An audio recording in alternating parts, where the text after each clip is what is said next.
আজকের ক্লাসে আমরা রিয়াকশন ইন্টারমিডিয়েট পড়বো, ঠিক আছে। রিয়াকশন ইন্টারমিডিয়েট নামেই শুনে বুঝতেই পারছি, ইন্টারমিডিয়েট মানে মাঝামাঝি এক জায়গা, রিয়াকশনের মাঝামাঝি এক জায়গায় তৈরি হয়। মানে তুই বিক্রিয়ক আর যে বিক্রিয়াজাত পদার্থ, সোজা ভাষায় রিয়াক্ট্যান্ট, আর আমার যে সাব প্রোডাক্ট পাবো, রিয়াক্ট্যান্ট থেকে প্রোডাক্ট আসার সময় কিছু রিয়েজেন্ট আমাকে ইউজ করতে হয়। তারা নিজেদের মধ্যে রিয়াকশান করে মাঝে একটা ইন্টারমিডিয়েট বলে এক ধরনের স্পিসিস তৈরি করবে, যারা রিয়াকশান মিডিয়ামে খুবই ক্ষণস্থায়ী ট্রানজিয়েন্ট টাইমের জন্য তৈরি হয়, যেখান থেকে আলটিমেট প্রোডাক্টটা তৈরি হবে, ঠিক আছে। সো ওই ইন্টারমিডিয়েটটা কিছুটা স্টেবল হওয়া দরকার, যেন ওটা রিয়াকশান মিডিয়ামে তৈরি হতে পারে এবং সেখান থেকে আমরা প্রোডাক্ট পেতে পারি। এমনিতে রিয়াকশন ইন্টারমিডিয়েট মানেই আনস্টেবল একটা স্পিসিস, কিন্তু ওখান থেকে stable species, that means product তৈরি হবে। এবার রিয়াকশন ইন্টারমিডিয়েটটা যদি একটুও স্টেবল না হয়, রিয়াকশন মিডিয়ামে সেটা থাকবে কি করে? সেজন্য রিয়াকশন ইন্টারমিডিয়েটের স্টেবিলিটিটা নিয়ে আমাদের একটু ভাবতে হবে। কত টাইপের, আমরা মেজর 3 টাইপের রিয়াকশন ইন্টারমিডিয়েটকে নিয়ে আলোচনা করব।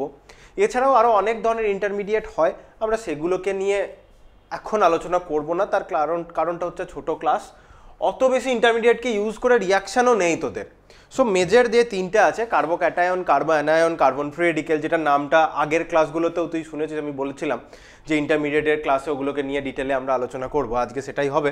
তাছাড়াও আরও কিছু, এই যে কার্বোক্যাটায়ন, অ্যানায়ন এবং ফ্রি রেডিকেল, এই 3টে ছাড়াও আমাদের আরও কিছু ইন্টারমিডিয়েট হয়।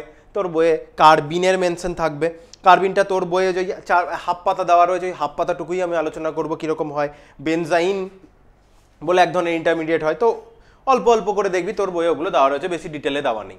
মোটামুটি তার মধ্যে যেটা ডিটেলে দেওয়া রয়েছে সেটা হচ্ছে কার্বোক্যাটায়ন, কার্বো অ্যানায়ন আর কার্বন ফ্রি রেডিকেল, ওই 3টেকে নিয়ে আলোচনা করবো। তবে তাতেও ওই 3টেকে নিয়ে যদিও একটু ইলাবোরেটলি আলোচনা হয়েছে, তাও ওটা সাফিসিয়েন্ট আলোচনা নয় যদি তুই জেই মেন্স বা অ্যাডভান্স দিতে যাস। নিট লেভেলের জন্য ঠিক আছে, বোর্ডসের জন্যও ঠিক আছে, কিন্তু ডাব্লিউবিজেই, জেই মেন্স, জেই অ্যাডভান্স দিতে গেলে আরও একটু আমাদের ফার্দার স্টাডি করতে হয় কার্বোক্যাটায়ন, অ্যানায়ন, ফ্রি রেডিকেলকে নিয়ে। সো এখানে আমরা যেহেতু বোর্ডসের জন্য পড়ছি, আপাতত মিনিমাম, বেয়ার মিনিমাম যতটা আমাদের কার্বোক্যাটায়ন, অ্যানায়ন, ফ্রি রেডিকেলকে নিয়ে জানা দরকার আমরা ততটা জানবো। কিছু মলিকিউল মানে কিছু ইন্টারমিডিয়েটকে দেখবো তারা স্টেবিলিটি পাচ্ছে কি না পাচ্ছে, এসব নিয়ে আমরা আলোচনা করব, ঠিক আছে। তো 3 মিনিট আমি এটা নিয়ে বললাম। এবার সেটা করার আগে আমাদের কিছু বন্ধন বিভাজনের ধরন সম্বন্ধে পড়তে হবে। দেখতেই পাচ্ছিস যে সমযোজী বন্ধন যে দুভাবে তাদের বিভাজন হতে পারে, একটা হোমোলিসিস বা হোমোলাইটিক ফিশন হবে। ফিশন মানে ভেঙে যাওয়া, তাহলে হোমোলিসিস মানে হোমোলাইটিক্যালি ফিশন, আর আরেকটা কি দেখবো, হেটেরোলাইটিক ফিশন, ঠিক আছে। তাহলে হোমোলাইটিক ফিশনে কি হচ্ছে আর হেটেরোলাইটিক ফিশনে কি হচ্ছে সেটা দেখি, কোথায় কি তৈরি হয়। বইয়ে আমি মার্ক করে দেবো, আগে জিনিসটা বুঝিয়ে নিই, তারপরে বইয়ে কোন জায়গাটা পড়বে সেটা মার্ক করে দেবো। অন্য দিনের ক্লাসের মতো প্রতিদিনেরই ক্লাসে বইয়ে কোন জায়গাটা পড়তে হবে মার্ক করে দিই প্রতিদিনই, আজকেও সেটা মার্ক করে দেবো, যেন পরে বইয়ে কোন জায়গাটা পড়তেই হবে সেটা যেন জানতে পারিস। তাই বইটা পড়া কিন্তু খুব দরকার। ভিডিও লেকচার দেখ, নিজের মতো করে শর্ট নোট বানা, অবশ্যই বানা, কিন্তু তার সাথে একবার বইটাকে রিডিং পড়, তাহলে আরও অনেক কিছু বেশি জানতে পারবি, নিজেই বুঝতে পারবি যে যখন ভিডিও লেকচার দেখেছিস, নিজের নোট বানিয়েছিস, তারপরে একবার বই পড়েছিস, দেখবি কিছু কিছু জিনিস আছে যেগুলো হয়তো তোর অন্য একটু ভুল কনসেপ্ট হয়ে যাচ্ছিল, একটু বেটার আন্ডারস্ট্যান্ডিং হলো, বা নতুন কিছু জানতে পারলি বইটা পড়ে, বা কিছু জিনিস ক্লাসে বলেছিল তুই নোট ডাউন করতে ভুলে গেছিস, ওভারলুক হয়ে গেছে, সেগুলোও ধরা পড়ে। বইটা পড়াটা এর জন্য দরকার, এবং বই পড়ার অভ্যাসটা তৈরি কর। এরপরে যখন বড় ক্লাসে যাবি, কেউ তোকে সব কিছু স্পুন ফিড করবে না, সব কিছু একটা সিঙ্গেল বইয়ে পাবি না। কেমিস্ট্রির একটা টেক্সট বুক খুলে পড়ে নিলি, সব কিছু পেয়ে গেলে, এরকম হবে না। এক একটা টপিক এক একটা অথরের বইয়ে ভালো থাকবে, 1000টা বই পড়ে তোকে সেখান থেকে ভালো জিনিসটা বা সঠিক কনসেপ্টটা বার করে নিয়ে আসতে হবে। সো বই পড়াটা খুব দরকার, প্র্যাকটিসটা এখন থেকে অল্প করে শুরু করলে ভবিষ্যতেও সুবিধা পাবি। আচ্ছা, তাহলে ফিশনের বন্ড কিভাবে ক্লিভ হচ্ছে সেটার আমরা টাইপ দেখবো। কোভ্যালেন্ট বন্ড কিভাবে ক্লিভ হয়। ধর এ আর বি এর মধ্যে একটা কোভ্যালেন্ট বন্ড আছে। আমরা জানি কোভ্যালেন্ট বন্ড মানে ওখানে কতগুলো ইলেকট্রন, সবাই জানি কোভ্যালেন্ট বন্ড মানে এখানে 2টো ইলেকট্রন। অ্যাজ এ পার্টিকেলই ধরছি, ইউজ করতে সুবিধা হবে, আর ওই ইলেকট্রন ডেন্সিটি আকারে বলছি না। তাহলে 2টো ইলেকট্রন আছে, একটা কোভ্যালেন্ট বন্ড মানে 2টো ইলেকট্রন, আমরা সবাই জানি। এবার হেটেরোলাইটিক ফিশন মানে কি হবে, বন্ডটা যে মোর ইলেকট্রোনেগেটিভ, সেই মোর ইলেকট্রোনেগেটিভের দিকে বন্ড ব্রেক করে যাবে। এইভাবে বন্ড ব্রেকেজ এর আগে যতটা অর্গানিক করা হলো সেখানে অনেকবারই দেখেছিস এইভাবে তীরচিহ্ন দিতে। এটার মানে বন্ডটা পুরোপুরি ব্রেকডাউন করবে। যার দিকে তীরচিহ্ন দেওয়া রয়েছে, কি বললাম, যার দিকে তীরচিহ্ন যাচ্ছে, বি এর মাথার দিকে তীরচিহ্ন যাচ্ছে, তাহলে ওই যে 2টো ইলেকট্রন রয়েছে, ওই 2টো ইলেকট্রনই এ আর বি এর মধ্যে তো বন্ড ব্রেক করে গেল, তাই আমি এ বি লিখলাম। এবার এদের মধ্যে আমি চার্জ লিখবো, ঠিক আছে, ওটা 13 লিখিনি কিন্তু বি লিখেছি। এবার আমি এদের মাথাতে চার্জ দেবো, এখনো চার্জ দিইনি, বিষয়টা ভাবি। যখন কোভ্যালেন্ট বন্ড হয়েছিল তখন এ নিজের একটা ভ্যালেন্স ইলেকট্রন দিয়েছে, বি নিজের একটা ভ্যালেন্স ইলেকট্রন দিয়েছে এবং তারা ওই দুটো ইলেকট্রনকে সমানভাবে ব্যবহার করেছে। কিন্তু যখন বন্ড ব্রেক হচ্ছে, যেটা হেটেরোলাইটিক ফিশন, অসম বিভাজন যখন হচ্ছে, ডোনেশনের সময় তো দুজনা সমানভাবে দিয়েছিল, কিন্তু ব্রেকডাউন হওয়ার সময় বি ওই দুটো ইলেকট্রনকে নিয়েই বেরিয়ে গেছে। তাহলে বি নিজের যে ইলেকট্রনটা সেটা তো পেয়েছেই, তাই একটা সিঙ্গেল ডট দিলাম। তার সাথে সাথে এ যে ইলেকট্রনটা ডোনেট করেছিল বন্ডিং এর জন্য, সেই ইলেকট্রনটাও বি নিয়ে বেরিয়ে গেছে, এখনো চার্জ লিখিনি, বেরিয়ে গেছে। এর কথাটা ভাবতো, এ তো কোনো বন্ড বিভাজনের সময় তো ইলেকট্রন পেলই না, বরঞ্চ নিজের যে ভ্যালেন্স ইলেকট্রনটা সেই ইলেকট্রনটা হারিয়ে বসে ফেলেছে। তাহলে এ নিজের একটা ইলেকট্রন হারিয়েছে, তাহলে এ এর মাথাতে কি চার্জ হবে? Positive charge. আর বি নিজেরটা নিয়েছে, নিজেরটা নিজে নিলে তো ওখানে কোনো চার্জ তৈরি হচ্ছে না, লোকের একটা এক্সট্রা পেয়েছে, তাই বি এর মাথাতে কি চার্জ তৈরি হবে? নেগেটিভ চার্জ তৈরি হবে। এবারে কেন আমি এইভাবে বললাম সিঙ্গেল নেগেটিভ? তুই বলো ওখানে দুটো ইলেকট্রন, তাহলে তো টু নেগেটিভ হওয়ার কথা নয়। কারণটা কি? এতক্ষণ ধরে যেটা এক্সপ্লেন করলাম, এই দুটো ইলেকট্রনের মধ্যে বি এর যখন আমি দুটো ইলেকট্রন দিয়ে নেগেটিভ চার্জ দিয়ে ঘিরেছি, অনেক জায়গাতে এইভাবেও রিপ্রেজেন্টেশন দেখবি। সো এটা দুটো ইলেকট্রন হলেও একটা বি এর নিজের, যেটা বন্ডিং এ টেক পার্ট করেছিল, তাহলে নিজে যেটা দিয়েছিল নিজে সেটা ব্যাক পেয়ে গেল। নিজেরটা নিজে ব্যাক পেলে কি কোনো চার্জ তৈরি হবে? নিশ্চয়ই হবে না। চার্জ কখন এক্সট্রা তৈরি হবে? যখন এ এর ভ্যালেন্স ইলেকট্রনটাকেও বি নিয়ে নিচ্ছে, তখন একটা এক্সট্রা পেলো লোকের কাছ থেকে, তাহলে বি এর মাথাতে কি চার্জ হলো? নেগেটিভ চার্জ হলো।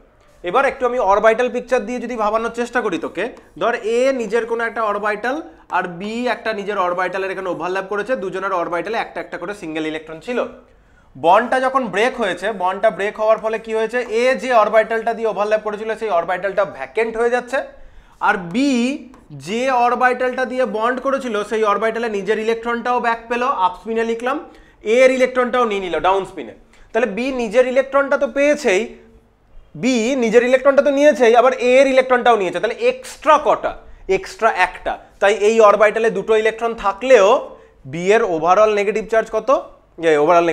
ওভারঅল চার্জ কত হলো? -1, -2 নয়। সেজন্য শুরু থেকে আমি অনেক দিন ধরে বলে আসছি যে লোন পেয়ার এবং নেগেটিভ চার্জ অলমোস্ট একই রকম ভাবে ট্রিটমেন্ট করবি, কারণ লোন পেয়ার মানেও একটা অরবাইটালে দুটো ইলেকট্রন, এরকম সিঙ্গেল নেগেটিভ চার্জ মানেও একটা অরবাইটালে দুটো ইলেকট্রন। শুধু লোন পেয়ার আর নেগেটিভ চার্জের মধ্যে তফাৎ কি? লোন পেয়ার মানে হচ্ছে ওই যে দুটো ইলেকট্রন, একটা অরবাইটালে যে দুটো ইলেকট্রন, ওই দুটোই ওই অ্যাটমটার নিজের, তাই কোনো ওভারঅল চার্জ নেই। নেগেটিভ চার্জ মানে একটা অরবাইটালে দুটো ইলেকট্রন, -1 চার্জ, দ্যাট মিনস একটা নিজের একটা লোকের, বন্ড ক্লিভ হওয়ার ফলে পেয়েছে। এই টাইপের যে ফিশন সেটাকে আমরা বলবো হেটেরোলাইটিক ফিশন। কি বললাম? এই টাইপের ফিশনকে কি বলবো? হেটেরোলাইটিক ফিশন। আমি কর্নার করে লিখছি তো একটু ওইদিকে হয়ে যায়, বড় থেকে ছোট হয়ে যায় লেখাটা, আমি এক কর্নার থেকে লিখি বলে, সামনে থেকে তো লিখছি না, তো সেই জন্য একটু বেঁকে যেতে পারে, একদিক থেকে বড় শুরু হয় তো আরেকদিকে ছোট হয়ে যায়, কর্নার করে লিখি বলে। সামনে থেকে লিখলে ঠিক আছে, যাই হোক। তাই হেটেরোলাইটিক ফিশন। হেটেরোলাইটিক কেন? হেটেরো মানে অসম। ডোনেশন কিভাবে হয়েছিল? দুজনে একটা একটা করে দিয়েছিল, সমানভাবে ডোনেট করেছিল, ভেঙে যাওয়ার সময় কি হলো? অসমানভাবে ভাঙলো, একজনই দুটো নিল, একজন কিছুই পেল না, তাহলে এটা হেটেরোলাইটিক। এবার আসছে হোমোলাইটিক ফিশন। এবার কি আসছে? এবার আসছে হোমোলাইটিক ফিশন। তাহলে হোমোলাইটিক ফিশন নাম শুনেই বুঝতে পারছিস হেটেরোতে যেটা হলো অসমভাবে ভাগ হলো, এখন ইলেকট্রন দুটো সমান ভাগে ভাগ হবে, যে যেটা দিয়েছে সে সেই ইলেকট্রনটা নিয়ে বেরিয়ে যাবে, তাই না? তাহলে এ আর বি এর মধ্যে ধর বন্ড আছে, এ আর বি এর মধ্যে বন্ড আছে, এই বন্ডে দুটো ইলেকট্রন আছে। এবার বিভাজনের সময় কি হবে? যেটা যার ইলেকট্রন বললো সে তার ইলেকট্রনটা নিয়ে বেরিয়ে যাবে। যখন পুরোপুরি ব্রেকেজ হচ্ছে তখন আমরা এরকম করে একটা ফুল অ্যারো দিচ্ছি, ঠিক আছে? যখন হোমোলাইটিক ফিশন হবে, যেটা যার সে তারটা নেবে, তখন আমরা অ্যারোটা কমপ্লিট করবো না, এরকম করে দেবো, আর একটা দিক দেখাবো না, ঠিক আছে? এ এরকম করে নিল, এইভাবেও দেখাতে পারতাম, অথবা আমি এরকম করে দেখি এরকমও দেখাতে পারতাম, একই ব্যাপার, ঠিক আছে? আমি এরকম করে দেখালাম। তাহলে এটা তো আমার যেরকম ফুল অ্যারো হয় সেটা ফুল অ্যারো। আর এই যে টাইপের অ্যারো, এটাকে আমরা কি বলছি? মাছের মাছ ধরার যে বড়শি হয় তার মতো, তাই এটাকে আমরা বলি ফিশ হুক অ্যারো।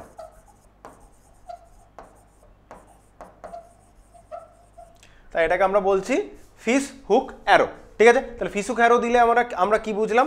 ওটা হোমোলাইটিক ফিশন। তাহলে হোমোলাইটিক ফিশন হলে কি তৈরি হবে একবার দেখি।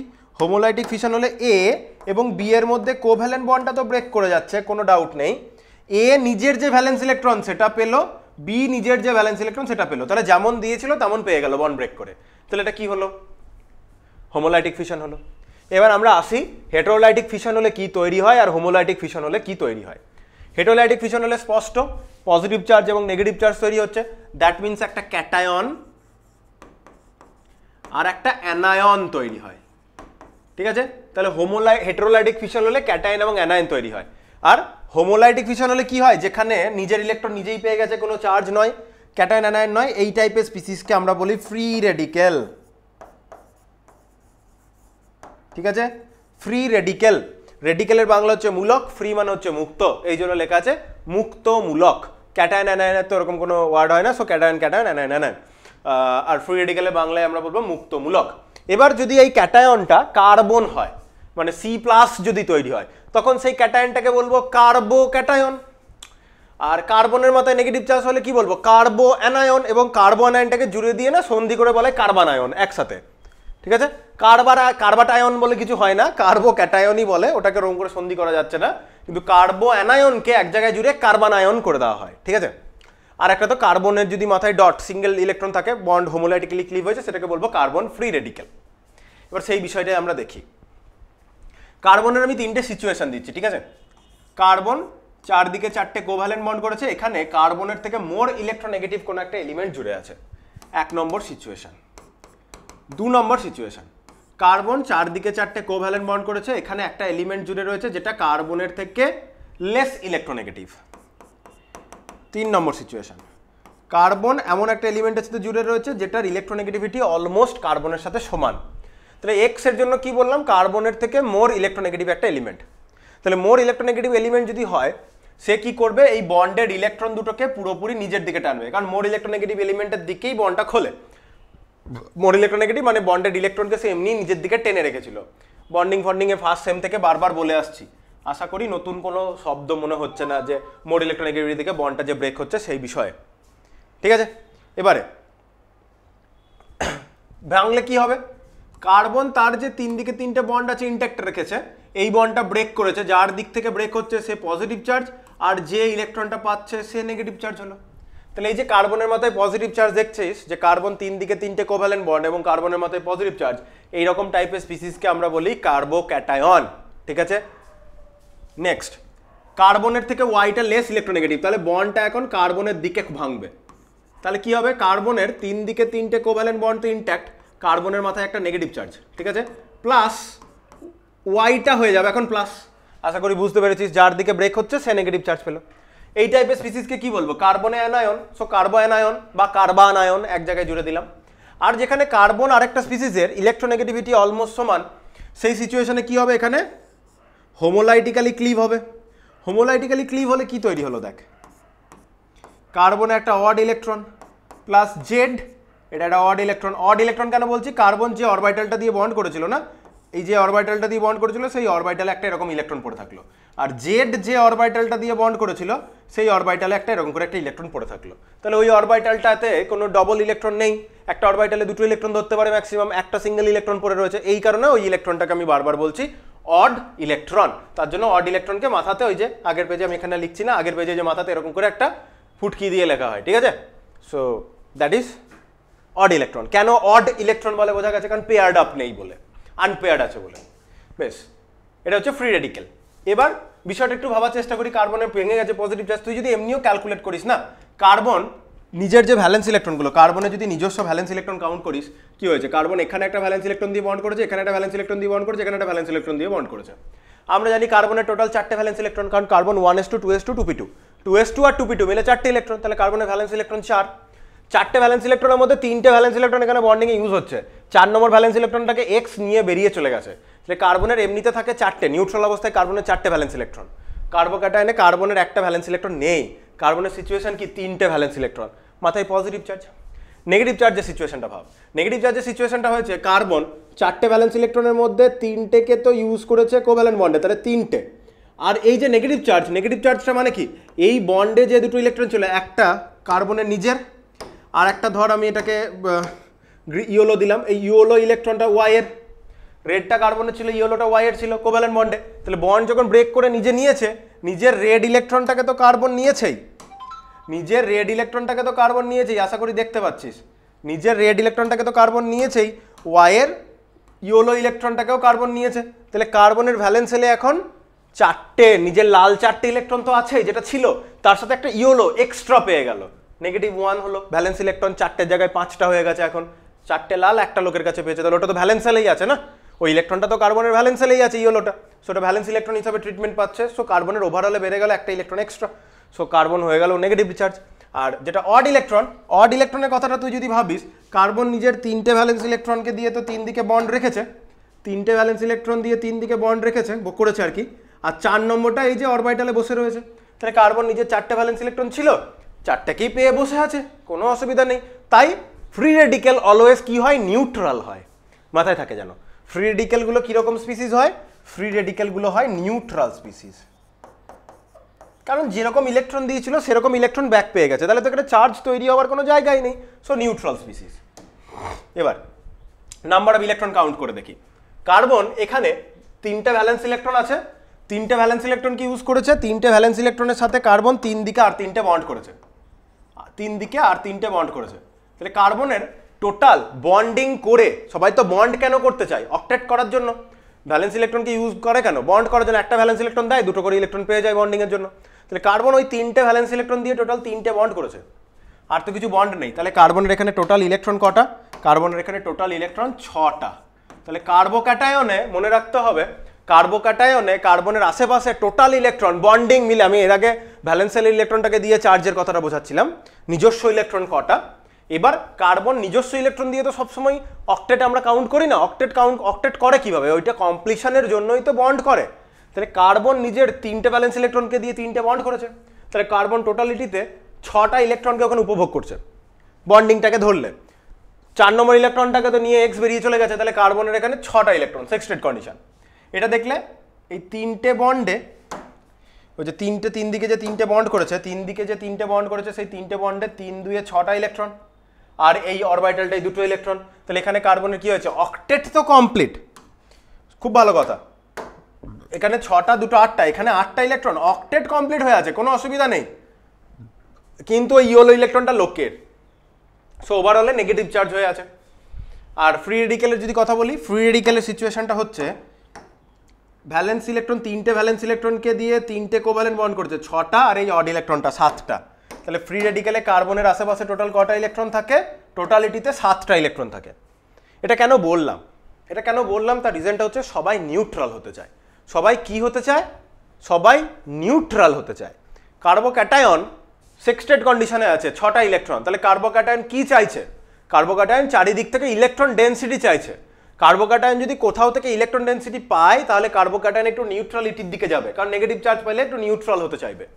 কার্বোক্যাটায়ন যদি নিউট্রাল হয়ে যায়, রাইট, কার্বোক্যাটায়ন যদি নিউট্রালিটির দিকে যেতে চায় বা মানে যেতে চাইছে, যদি কোনো গ্রুপ প্লাস আই ইফেক্ট হতে পারে, প্লাস আর ইফেক্ট হতে পারে, যেভাবেই হোক না কেন, কার্বোক্যাটায়নিক কার্বনের দিকে যদি ইলেকট্রন ডেন্সিটি পুশ করে দেয়, তাহলে কার্বোক্যাটায়নিক কার্বনটা কি হবে, স্টেবল। তাহলে যত ইলেকট্রন ডোনেটিং গ্রুপ আছে, তারা C+কে কি করে, তারা C+কে স্টেবল করে। আশা করি বুঝতে পেরেছিস, কারণ ওর ইলেকট্রন দরকার, তাহলে যত ইলেকট্রন ডোনেটিং গ্রুপ আছে তারা কার্বোক্যাটায়নকে করবে স্টেবল। কার্বোআনায়নে কি সিচুয়েশন, নেগেটিভলি চার্জ সিচুয়েশন, তাহলে কার্বোআনায়নও নিউট্রালিটির দিকে আসতে চাইছে, তাহলে যত ইলেকট্রন উইথড্রয়িং গ্রুপ থাকবে তারা C- কি করবে, স্টেবল করবে। এবার কার্বন ফ্রি রেডিক্যালের জন্য, স্যার এখানে তো কার্বন ফ্রি রেডিক্যালে তো কার্বন নিউট্রাল অবস্থায় আছে, তাহলে তোর তো কিছু দরকার নেই, ব্যাপারটা তা নয়। ফ্রি রেডিক্যালটা তো ইন্টারমিডিয়েট হিসাবে তৈরি হচ্ছে, তার মানে নিশ্চয়ই স্টেবল স্পিসিস নয়। তার রিজনটা হচ্ছে কার্বন 3টে ভ্যালেন্স ইলেকট্রনকে বন্ডে ইউজ করেছে, 4 নম্বর ইলেকট্রনটাকে ফেলে রাখবে, আর একটা ইলেকট্রনকে ইউজ করলে তো অক্টেট করে নিতে পারে, তাহলে ফ্রি রেডিক্যালও স্টেবল নয়, ইভেন দো ফ্রি রেডিক্যালটা নিউট্রাল।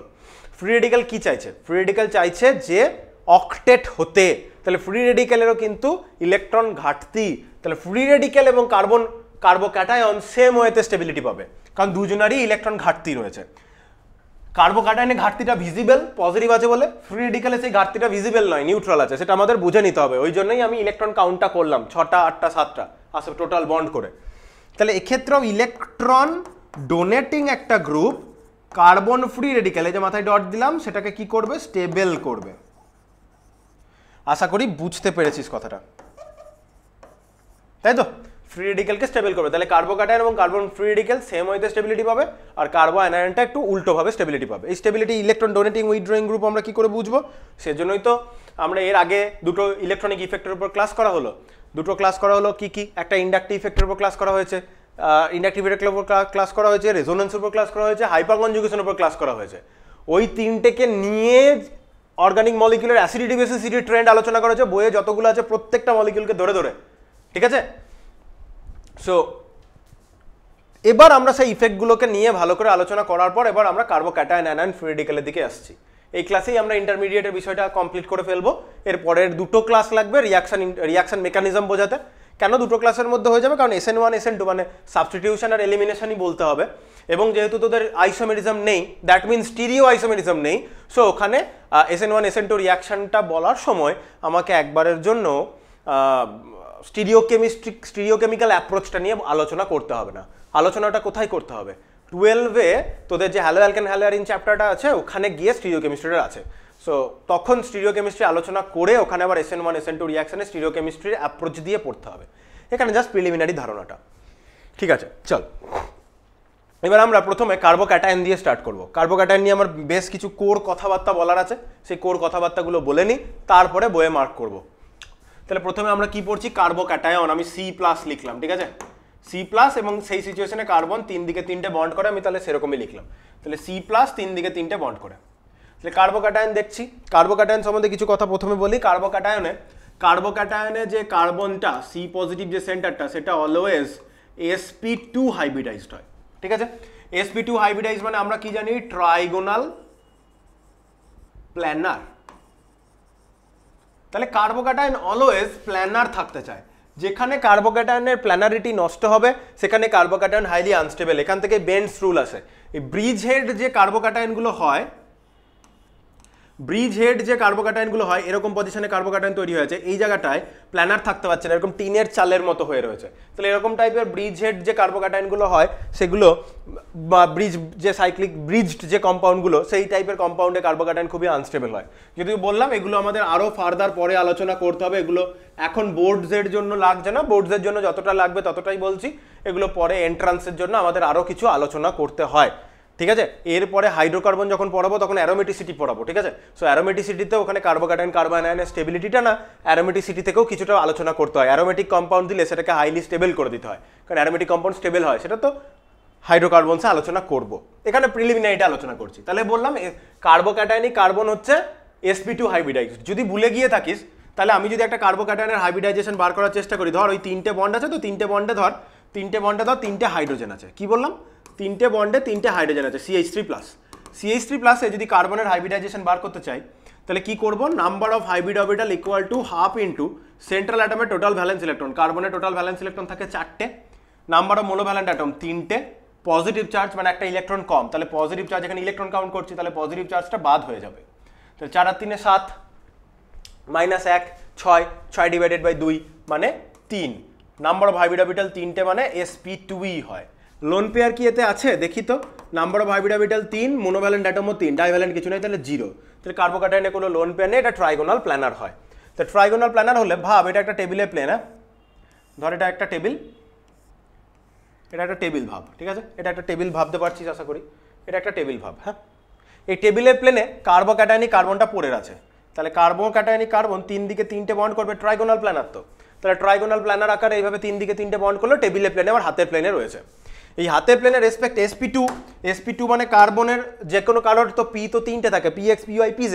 কার্বন তার দুটো পি কে হাইব্রিডাইজেশনে ইউজ করেছে, দেখতেই পাচ্ছিস p2, একটা s আর দুটো পি, 3 নম্বর পিটাকে ইউজ করেনি। এগুলো যারা বন্ডিং পড়েছিস তাদের কাছে কোনো ব্যাপারই না, তাদের হয়তো বোর্ড লাগছে স্যার একই কথা কেন বলছেন। এবার কার্বনের কি আছে? টেবিলের প্লেনের ওপরে এবং নিচে এরকম করে একটা পি অরবিটাল কার্বনের জন্য অ্যাভেলেবেল আছে, ঠিক আছে? তাহলে এটা যদি আমার হাতের তালুতে কার্বোক্যাটায়নটা এইভাবে থাকে ট্রাইগোনাল প্ল্যানার, তাহলে পি অরবিটালটা টেবিলের প্লেনে ওপরে নিচে এইভাবে পি অরবিটালটা আছে। এই উপরে এরকম করে একটা লোব, উপরে এরকম করে একটা লোব, আর এরকম করে নিচের দিকে একটা লোব, টেবিলের ওপরে আর নিচে। আশা করি বুঝতে পারছিস। এই যে পি অরবিটালটা, এটা একটা কার্বন, এবার কার্বনের মাথায় তো পজিটিভ চার্জ, সেটা তো নিয়ে কিছু বলার নেই। এই যে পি অরবিটালটা, এই যে 2p অরবিটালটা কার্বনের কি? ভ্যাকেন্ট, ঠিক আছে? এই ভ্যাকেন্ট পি অরবিটালটা কার্বোক্যাটায়ন কি কাজে লাগাতে পারে? এই ভ্যাকেন্ট পি অরবিটালটা কার্বোক্যাটায়ন রেজোনেন্সে কাজে লাগাতে পারে। যদি কার্বোক্যাটায়নই কার্বনের পাশে কার্বনটা কনজুগেশনকে দেখতে পায়, কনজুগেশনকে দেখতে পেলো, তো এই নিজের ভ্যাকেন্ট পি অরবিটালটাকে ইউজ করবে পাশের পাই ইলেকট্রন ডেন্সিটিটাকে ডিলোকালাইজ করে নিজের কাছে নিয়ে আসা। ডিলোকালাইজেশন মানে যেখানে পাই ইলেকট্রন ডেন্সিটিটা দুটো কার্বন অ্যাটমের মধ্যে ফিক্স থাকছে না, থ্রু আউট দ্য সিস্টেম নড়ে চড়ে বেড়াচ্ছে। থ্রু আউট দ্য সিস্টেম নড়ে চড়ে বেড়ানোটাই ডিলোকালাইজেশন। এবং সেই ডিলোকালাইজেশনটা কখন হবে? যখন আমার কনজুগেশন থাকবে। What is conjugation? এই জিওসির মানে তোদের সেকেন্ড সেমিস্টারের রেজোনেন্সের ক্লাসে দেখতে পারিস, এবং রেজোনেন্সের ক্লাসে আমি বারবার বলেছি সেমিস্টার 1-এ বন্ডিংয়ের রেজোনেন্সটা একবার দেখতে, কারণ এগুলো আগেও বলা হয়েছে, পুরোনো কনসেপ্ট। হ্যাঁ, এখানে জাস্ট যত কনসেপ্ট তুই সেমিস্টার 1-এ পড়েছিস সেগুলোকে জাস্ট প্রয়োগ করতে করতে যাবো। তাহলে পি অরবিটালটা রেজোনেন্সে কাজে লাগাতে পারবে, বেশ ভালো কথা। এছাড়া আমি কি বললাম? কার্বোক্যাটায়ন ইলেকট্রন উইথড্রয়িং গ্রুপ দ্বারা স্টেবিলিটি পায়। কি টাইপের গ্রুপ দ্বারা? ইলেকট্রন ডোনেটিং গ্রুপ দ্বারা স্টেবিলিটি পায়। কার্বনের পজিটিভ চার্জ রয়েছে, নেগেটিভ চার্জের ঘাটতি রয়েছে, তাহলে কার্বোক্যাটায়ন ইলেকট্রন ডোনেটিং যদি গ্রুপ থাকে তারা কার্বোক্যাটায়নকে স্টেবল করবে। সব থেকে জেনেরিক এক্সাম্পলকে নিয়ে আমরা শুরু করব, যেটা আমরা যখন SN1 SN2 পড়বো তখনও আমাদের কাছে এই এক্সাম্পলটা আসবে। ধর আমি শুরু করলাম এরকম এক্সাম্পল থেকে, হোয়াইটেই লিখি, একদম সিম্পল স্টার্ট করলাম, CH3+, যেটা ওখানে লিখেছি এটা লিখলাম। এবার কি করবো? একটা করে মিথাইল গ্রুপ বাড়াতে যাব। মিথাইল গ্রুপ বাড়াচ্ছি মানে এই যে হাইড্রোজেন তিনটে আছে না, তিনটে হাইড্রোজেনের মধ্যে কি করবো? একবার একটা হাইড্রোজেনকে সরাবো, তার বদলে মিথাইল গ্রুপ লাগাবো। তাহলে কটা হাইড্রোজেন পড়ে থাকবে? দুটো হাইড্রোজেন পড়ে থাকবে, মাথাতে পজিটিভ চার্জ। নেক্সট আরও একটা হাইড্রোজেনকে সরিয়ে দেবো। তখন আমি কি লিখতে পারি? CH3 কার্বন, আবার একটা CH3, এখানে হাইড্রোজেনটা তো আছে, এখানে পজিটিভ চার্জ। নেক্সট আমরা কি করতে পারি? তিনটে হাইড্রোজেনকেই সরিয়ে দিয়ে তিনটে মিথাইল গ্রুপ লাগিয়ে দিতে পারি, ঠিক আছে? এইখানে পজিটিভ চার্জ। এই তিনটে সিচুয়েশন দেখতে পাচ্ছি, সবগুলো সিচুয়েশন বোর্ডে দেখা যাচ্ছে আশা করি। আমি একটু রিঅ্যারেঞ্জ করে নিই দাঁড়া বিষয়টা।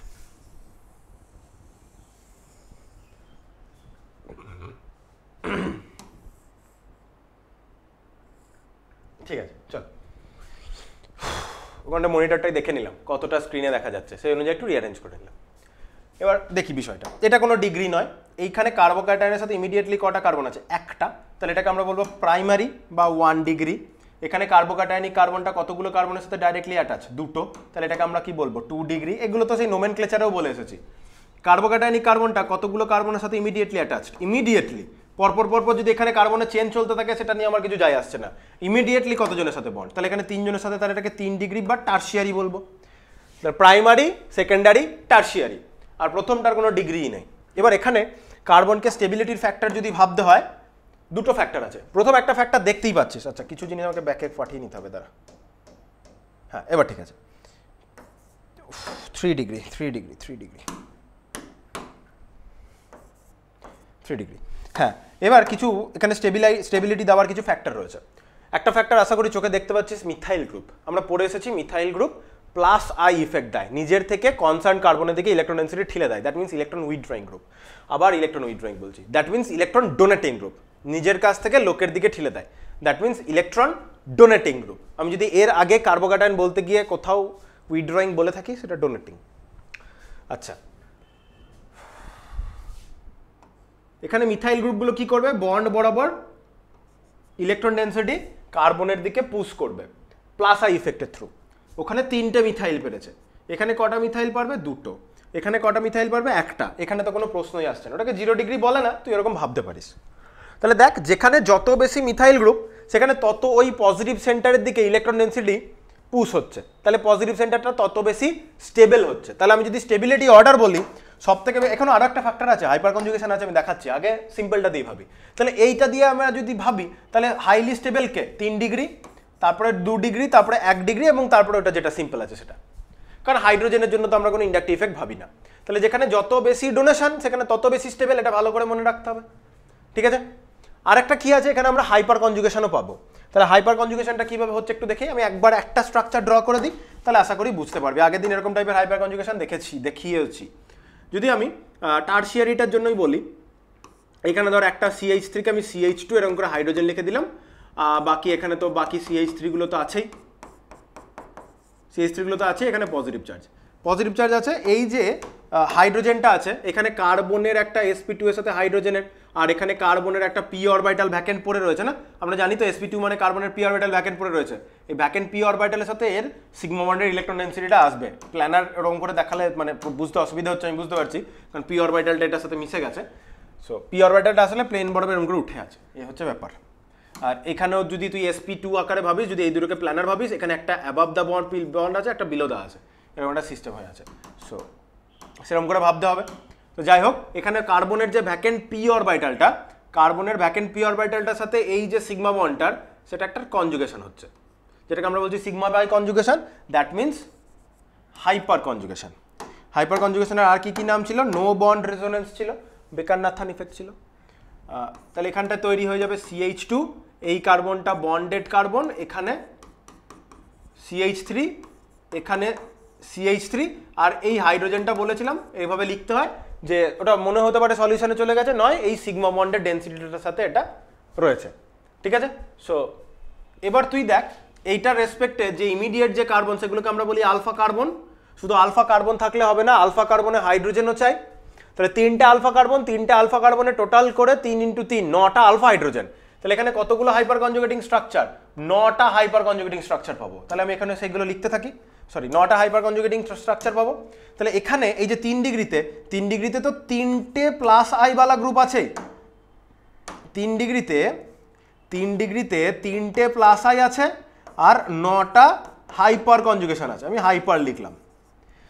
আর 2 ডিগ্রিতে কি আছে? 2টো প্লাস আই দেওয়ার গ্রুপ আছে, আর 3 6টা হাইপার কনজুগেশন আছে, রাইট? এখানে কি আছে? এখানে একটা প্লাস আই বালা গ্রুপ রয়েছে, আর 3টে হাইপার কনজুগেশন আছে, আর এখানে তো কিছুই নেই। তাহলে 3 ডিগ্রিটা কেন স্টেবল? 3 ডিগ্রিটা শুধু প্লাস আই ইফেক্টের জন্য নয়, হাইপার কনজুগেশনের জন্য স্টেবল। এটা একটা এক্সাম্পল, আমাদের খুব ভালোভাবে শিখতে হয় কার্বোক্যাটায়ন, এটা শেখার পর খুব ভালোভাবে এটা শিখতে হয়। এটা সেই এ ফর অ্যাপেলের মতো, যখন ইংলিশের অ্যালফাবেট শিখেছিস, অ্যালফাবেট শেখার পর যখন ওয়ার্ড শিখিস, এ ফর অ্যাপেল শিখিস, এটাও সেরকম। কার্বোক্যাটায়ন কাকে বলে বিষয়টা বোঝার পর প্রথম কার্বোক্যাটায়নের স্টেবিলিটি নিয়ে আমরা যখন আলোচনা করি, এই এক্সাম্পলটা নিয়ে আলোচনা আমাদের করতে হয়। খুবই জেনারিক একটা এক্সাম্পল, ঠিক আছে? আশা করি বুঝতে পেরেছিস। নেক্সট আমরা এটা নিয়ে আলোচনা হয়ে গেলে নেক্সট আমরা আর যেটাকে নিয়ে আলোচনা করব সেটা হচ্ছে বেনজাইলিক সিস্টেম, ঠিক আছে? বেনজাইল কার্বোক্যাটায়নের আমরা রেজোনেন্স আগেও করেছি। বেনজাইল কার্বোক্যাটায়নের রেজোনেন্সটা ওপেজে করি, এখানে একটা অন্য জিনিস করব।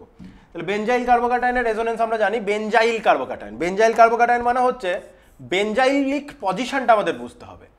বেনজিন রিং এর রেসপেক্টে বাইরে প্রথম যে কার্বন, এখনো ভ্যালেন্সিটা ফিল আপ করে নিই। বেনজিন রিং এর বাইরে যে কার্বনটা আমি লিখলাম, বাইরের প্রথম কার্বনটা, বাইরে এখান থেকে কার্বন বেরিয়ে আছে, হবে না। বেনজিন রিং এর কার্বন হবে না। বেনজিন রিং এর বাইরে প্রথম যে কার্বনটা, সেটাকে আমরা কি বলি? বেনজাইলিক পজিশন। ওই বেনজাইলিক পজিশনে যদি কার্বোক্যাটায়ন তৈরি হয়, সেটাকে আমরা কি বলবো? বেনজাইলিক কার্বোক্যাটায়ন। তাহলে এখানে কিরকম করে তৈরি হতে পারে? ধর এখানে একটা CH2, তাহলে 1 2 3টে বন্ড, আর একটা Cl। এই Clটা ইলেকট্রন ডেনসিটি নিয়ে ধর বেরিয়ে গেছে। এই Clটা ইলেকট্রন ডেনসিটি নিয়ে বেরিয়ে গেলে এখানে কি তৈরি হবে? Clটা ইলেকট্রন ডেনসিটি নিয়ে বেরিয়ে গেলে এখানে একটা CH2 প্লাস তৈরি হবে। এই বেনজাইলিক কার্বোক্যাটায়ন হচ্ছে হাইলি রেজোনেন্স স্টেবিলাইজড। যখন রেজোনেন্স পড়িয়েছিলাম তখন এটা রেজোনেন্স প্র্যাকটিস করিয়েছি, আশা করি, এই কারণেই পরে লাগবে বলে। তাহলে এখানে রেজোনেন্স স্টেবিলিটি, টোটাল রেজোনেন্সটা আমি ড্র করবো না, জাস্ট বোঝাচ্ছি। এই ইলেকট্রন ডেনসিটির এখানে যাবে, তাহলে এখান থেকে যে নেক্সট রেজোনেটিং স্ট্রাকচারটা তৈরি হবে সেটা কেমন হবে? নেক্সট রেজোনেটিং স্ট্রাকচারটা তৈরি হবে এরকম, এখানে ডবল বন্ড CH2। তাহলে কি হলো? চার্জের ডিলোকালাইজেশন হচ্ছে। চার্জের ডিলোকালাইজেশন হচ্ছে মানে এই যে পজিটিভ চার্জটা কার্বনের মাথায় আটকে নেই, যেমন পাই ইলেকট্রন ডেনসিটি ডিলোকালাইজেশন মানে পাই বন্ডটা দুটো কার্বনের মধ্যে আটকে থাকছে না, টোটাল সিস্টেমে ছড়িয়ে যাচ্ছে। সেরকমই চার্জের ডিলোকালাইজেশন হচ্ছে মানে পজিটিভ চার্জটা ওই কার্বনটার বেনজাইলিক পজিশনে না থেকে টোটাল সিস্টেমে ছড়িয়ে যাচ্ছে। নেক্সট এখানে এরপরে কি হবে? এই ইলেকট্রন ডেনসিটিটা এখানে যাবে। এই ইলেকট্রন ডেনসিটিটা যদি ওখানে যায়, কি তৈরি হবে? দেখ, তৈরি হবে এখানে পজিটিভ চার্জ, পাই বন্ড, এখানে ডবল বন্ড CH2। নেক্সট কি? নেক্সট এটা এখানে পড়বে,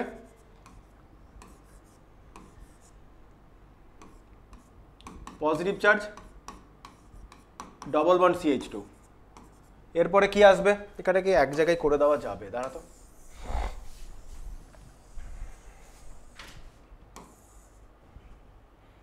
দেখা যাচ্ছে? হ্যাঁ দেখা যাচ্ছে। এটা বেশি বড় ড্র হয়েছে, এটাকে একটু ছোট করে দিই। ছোট করে দিলাম, তাহলে এবার জায়গা ধরা যাবে। হ্যাঁ, এরপরের স্ট্রাকচারটা তাহলে কি, এরপরের স্ট্রাকচারটা এখানে এখানে চলে আসবে, দিয়ে যেটা ছিল সেটা ব্যাক করে যাবে, শুধু পাই ইলেকট্রন ডেনসিটিটা ঘুরে যাবে নিজের মতো।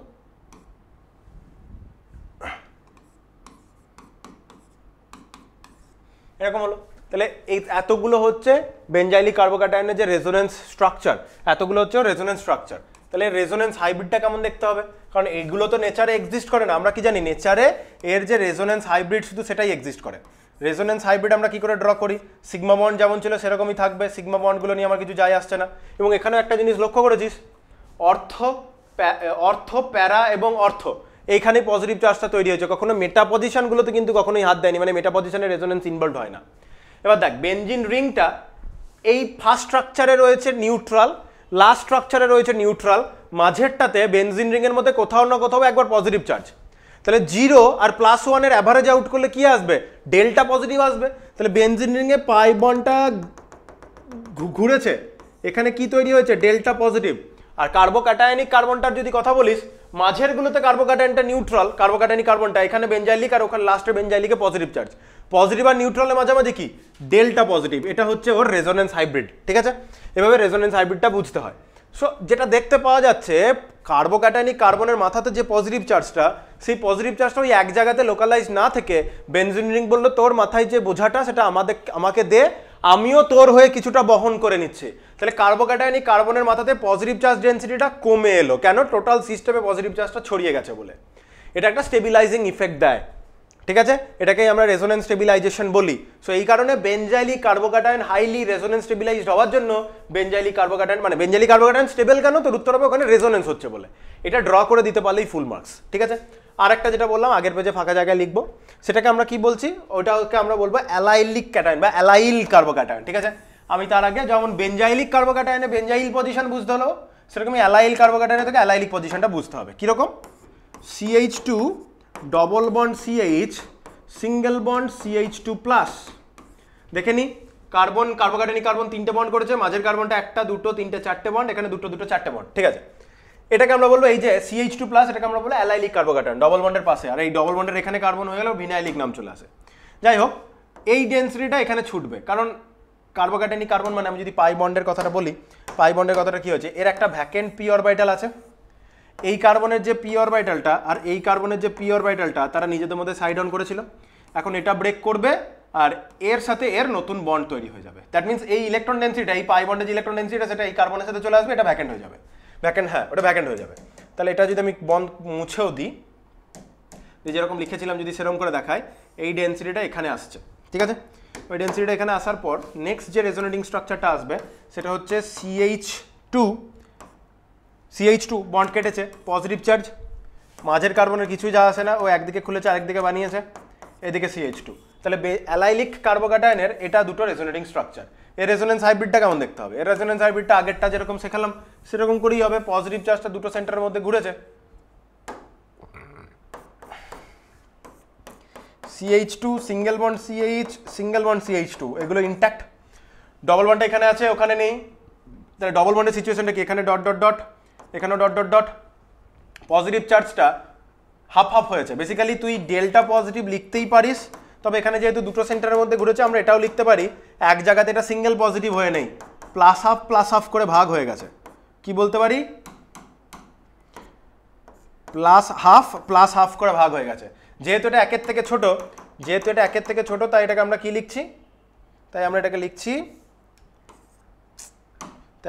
লিখছি ডেল্টা পজিটিভ, এর ঘাড়েও ডেল্টা পজিটিভ, ঠিক আছে। এইভাবে আমরা রেজোনেন্স হাইব্রিডটা লিখি। যেমন দেখ, ওই যখন বন্ডিংয়ে পড়িয়েছিলাম তখন বন্ডিংয়ে যখন আমরা CO3 এর রেজোনেন্স করেছিলাম, CO3 দেখিয়েছিলাম এটা এখানে পড়লো, এটা এখানে খুললো, দিয়ে পরের রেজোনেটিং স্ট্রাকচারে CO নেগেটিভ হয়েছিল, এই দিকেরটা ডবল বন্ড, এইখানটা নেগেটিভ চার্জ, ঠিক আছে। নেক্সট এইটা এখানে পড়লো, এটাকে এখানে খুলে দিল। তাহলে নেক্সট রেজোনেটিং স্ট্রাকচারটা এরকম হবে, C এইদিকে একবার নেগেটিভ চার্জ, এইটা নেগেটিভ চার্জ, আর এটা ডবল বন্ড। তাহলে দেখতে পাচ্ছিস কার্বনটা এখানে একবার ডবল বন্ড, এই কার্বনটা একবার ডবল বন্ড, আর থার্ড অক্সিজেনটা একবার ডবল বন্ড, ঠিক আছে। নেগেটিভ চার্জটা যখন একবার এরা দুজন পেয়েছে, একবার এরা দুজন পেয়েছে, একবার এরা দুজন পেয়েছে, তাহলে ঘুরে গেছে।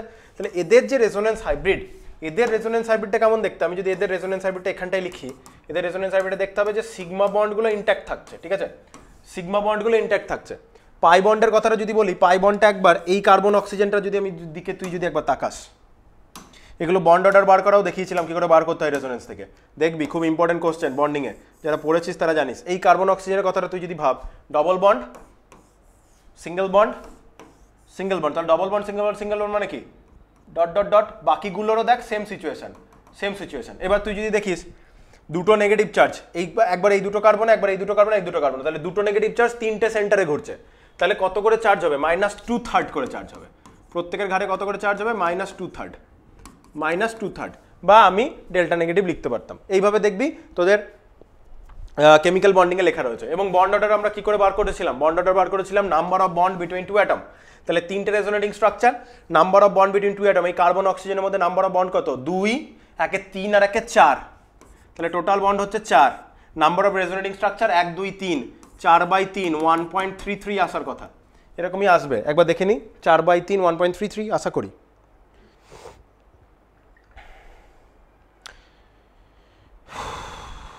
হ্যাঁ 1.33, তাহলে প্রতিটা কার্বন অক্সিজেনের বন্ডটা না বন্ড অর্ডার মানে number of bond between two atom, না বন্ডটা 1, না বন্ড অর্ডারটা 2, মানে না ওটা ডবল বন্ড না ওটা সিঙ্গেল বন্ড, কত 1.33, ওদের মাঝামাঝি কোনো এক জায়গাতে রয়েছে। তাহলে এই জিনিসগুলো রেজোনেন্সের ফলে আসে, এবং এই জিনিসগুলোকে নিয়ে অনেকটা ডিটেলে আমি সেমিস্টার 1-এর রেজোনেটিং আলোচনা করি, এগুলো পড়ানো জিনিসই আমি আরেকবার লিখলাম, ঠিক আছে। সো অত ভয় পাওয়ার কিছু নেই, যদি সেমিস্টার 1 না পড়ে আসিস, আর বারবার আমি আগের ক্লাসগুলোতেও বলেছি যে সেমিস্টার 1 পড়ে সেটা পড়তে নাই খুব অসুবিধা হবে। এবার আমরা কার্বো অ্যানায়নের দিকে চলে যাব, ঠিক আছে। কি বললাম, কার্বো অ্যানায়ন, কার্বো ক্যাটায়ন আমি মেন জিনিস শিখিয়ে ফেলেছি। এবার কার্বন আয়ন, কার্বন আয়ন মানে সি নেগেটিভ, বাকি তো তিনটে বন্ড করেছে। কার্বন আয়নের হাইব্রিডাইজেশন বার করার ক্ষেত্রে একটা ফ্যাসিনেটিং জিনিস আছে। কার্বন আয়ন আমি যদি CH3- কে নিয়ে আলোচনা করি, ঠিক আছে, CH3- যদি হয়, CH3- হচ্ছে বেসিক্যালি রেজোনেন্সে স্টেবিলিটি পাবে না। রেজোনেন্সে কি করে স্টেবিলিটি পাবে না, এখানে কোনো কনজুগেশন আছে আশেপাশে, যেহেতু আশেপাশে কোনো কনজুগেশন নেই তাহলে ও রেজোনেন্স স্টেবিলিটি পাবে না। যদি carbocation resonance stabilisation, কার্বো anion sorry, যদি কার্বন আয়ন রেজোনেন্স স্টেবিলাইজেশন না পায় তাহলে সে sp3 হাইব্রিডাইজেশন করবে, তাহলে এটা রেজোনেন্স স্টেবিলিটি আছে কোথাও, আশেপাশে তো কনজুগেশন নেই, তাহলে রেজোনেন্স স্টেবিলিটির প্রশ্নই আসছে না। তাহলে যদি এটা রেজোনেন্স স্টেবিলিটি না পায় তাহলে কি হবে, sp3 হাইব্রিডাইজড হবে। sp3 হাইব্রিডাইজড হলে কিরকম হবে শেপটা, sp3 হাইব্রিডাইজড হলে এটা VSEPR দিয়েও বার করা যাবে, VBD দিয়েও বার করা যাবে। VBD দিয়ে বার করি, let's say number of valence electron, valence electron বলছি, number of hybrid orbital equal to half into central অ্যাটমের number of valence electron 4, monovalent atom 3, negative charge একটা মানে প্লাস, তাহলে 4 আর 3 7 8 মানে 4, that means sp3 hybridization. sp3 হাইব্রিডাইজেশনের geometry tetrahedral. এখানে number of lone pair কতগুলো হবে, লোন পেয়ার হবে 4 মাইনাস মোনোভ্যালেন্ট 3, একটা লোন পেয়ার। টেট্রাহেড্রাল জিওমেট্রিতে একটা লোন পেয়ার মানে pyramidal, shape of the molecule যে করেছিস একবারে বলতে পারছিস, টেট্রাহেড্রালে পিরামিডাল, দ্যাট মিনস, বা আমি যদি এটার VSEPR লাগাই না, VSEPR লাগালে সেন্ট্রাল অ্যাটমে টোটাল ভ্যালেন্স ইলেকট্রন 4, 3টে মোনোভ্যালেন্ট হাইড্রোজেন একটা একটা করে দিয়েছে 3টে, নেগেটিভ চার্জ আছে মানে +1, 8টা ইলেকট্রন মানে 4টে ইলেকট্রন পেয়ার, 4টে ইলেকট্রন পেয়ারের মধ্যে 3টে হাইড্রোজেন বন্ড করেছে মানে 3টে BP বন্ড পেয়ার, তার মানে 4 নম্বরটা লোন পেয়ার। এটা কার আন্ডারে পড়ছে, AB3L1, AB3L1 মানেও সেই পিরামিডাল হয়। কিরকম, কার্বোক্যাটায়নিক কার্বনটা, কার্বন এই নেগেটিভ চার্জ ইলেকট্রনটা কি অরবিটালে রয়েছে, sp3 হাইব্রিড অরবিটালে রয়েছে। এখানে হাইড্রোজেন, এখানে হাইড্রোজেন, এখানে হাইড্রোজেন, এটা above the plane, dot dot dot ডটটা বিলো দ্য প্লেন। আমি যদি ওই পয়েন্টগুলোকে কানেক্ট করি, এই পয়েন্টগুলোকে যদি আমি কানেক্ট করে দিই, কিসের মতো দেখতে লাগছে, পিরামিডের মতো দেখতে লাগছে, পিরামিডের মতো দেখতে লাগছে। সারফেসটা কালার করলে দেখ, আমি যদি এই সারফেসটা কালার করি, পিরামিডের এটা একটা সারফেস, পিরামিডের এটা একটা সারফেস, ঠিক আছে, পিরামিডের আরেকটা সারফেস উল্টো দিকে রয়েছে। তাহলে যদি কার্বন আয়নের রেজোনেন্স স্টেবিলিটি না থাকে তখন সেই সিচুয়েশনে কার্বন আয়নের হাইব্রিডাইজেশন কি হবে, sp3, এবং তার শেপ কি আসবে, মানে জিওমেট্রি টেট্রাহেড্রাল, শেপ কি হলো, শেপ হচ্ছে পিরামিডাল। আমি দুটো কথাই লিখি, তাহলে এর জিওমেট্রি, জিওমেট্রিতে লোন পেয়ার এবং বন্ড পেয়ার সব ইনক্লুড হয়, দ্যাট মিনস টেট্রাহেড্রাল, টেট লিখলাম। আর শেপ কি হচ্ছে, শেপে শুধুমাত্র বন্ড পেয়ার থাকে, লোন পেয়ার ইনক্লুডেডই নয়, তাহলে এটা হবে পিরামিডাল। ঠিক আছে, কোনো বইয়ে ট্রাইগোনাল পিরামিডাল লেখা থাকে, ত্রিকোণীয় পিরামিডীয় একই, শুধু পিরামিডীয় বা পিরামিডাল লিখলে একই, কোনো অসুবিধা নেই। যদি পিরামিডের বেসটা অন্য কিছু হয়, ত্রিভুজ ছাড়া, মানে ত্রিভুজ বলছি, ত্রিকোণীয় ছাড়া যদি চতুর্ভুজ আকৃতির হয়, তখন সেই সিচুয়েশনে আমরা স্কোয়ার পিরামিডাল টার্মটা পার্টিকুলারলি মেনশন করি। শুধু পিরামিডাল লেখা মানে ট্রাইগোনাল পিরামিডালই বোঝাচ্ছে, ঠিক আছে। যদি স্কোয়ার হয় বেসটা, স্কোয়ার পিরামিডাল, তখন স্কোয়ার পিরামিডাল আমরা লিখি, ঠিক আছে। বাংলায় যতদূর হচ্ছে বর্গ পিরামিডে এরকম কিছু একটা হবে। আচ্ছা, এটা ছিল রেজোনেন্স যদি স্টেবিলিটি না থাকে তখন এই সিচুয়েশনটা। যদি রেজোনেন্স স্টেবিলিটি থাকে তখন কি হবে? রেজোনেন্স স্টেবিলিটি যদি থাকে, রেজোনেন্স করতে গেলে কি চাই? পি অরবিটাল চাই, প্যারালাল পি অরবিটাল চাই। যদি প্যারালাল পি অরবিটাল না থাকে তাহলে রেজোনেন্স করতে পারবে না। sp3 হাইব্রিডাইজেশন করলে কার্বন নিজের তিনটে পি অরবিটালের তিনটেকেই হাইব্রিডাইজেশন ইউজ করে দিচ্ছে। পি অরবিটাল যদি হাইব্রিডাইজেশন ইউজ হয়ে যায়, সেই পি অরবিটাল কি আর পিওর অবস্থায় থাকে? নামেই তো বলছিস হাইব্রিডাইজেশন, তাহলে কোনো পি অরবিটাল পিওর থাকছে না। এই কথাগুলো আগেও বলেছি যখন হাইব্রিডাইজেশন বুঝিয়েছি, যে পাই বন্ড করতে গেলে পিওর পি অরবিটাল চাই, আর রেজোনেন্স মানে হচ্ছে পি অরবিটালে যে পাই বন্ড রয়েছে সেই পাই বন্ডেরই ডিলোকালাইজেশন, তাহলে পিওর পি অরবিটাল চাই। তাহলে পিওর পি অরবিটাল যদি চাই, তাহলে নিশ্চয়ই সেই সিচুয়েশনে কার্বন আয়নটা যদি sp3 হাইব্রিডাইজেশন করে নেয়, সব পি ইউজড আপ করে ফেলবে। তো সব পি যদি ইউজড আপ করে ফেলে, তাহলে আর সেই সিচুয়েশনে সেই কার্বন আয়নটা আর রেজোনেন্স স্টেবিলিটিটা করতে পারবে না। তো রেজোনেন্স স্টেবিলিটি যদি পাই, আমি একটা মলিকিউল ড্র করি, দেখ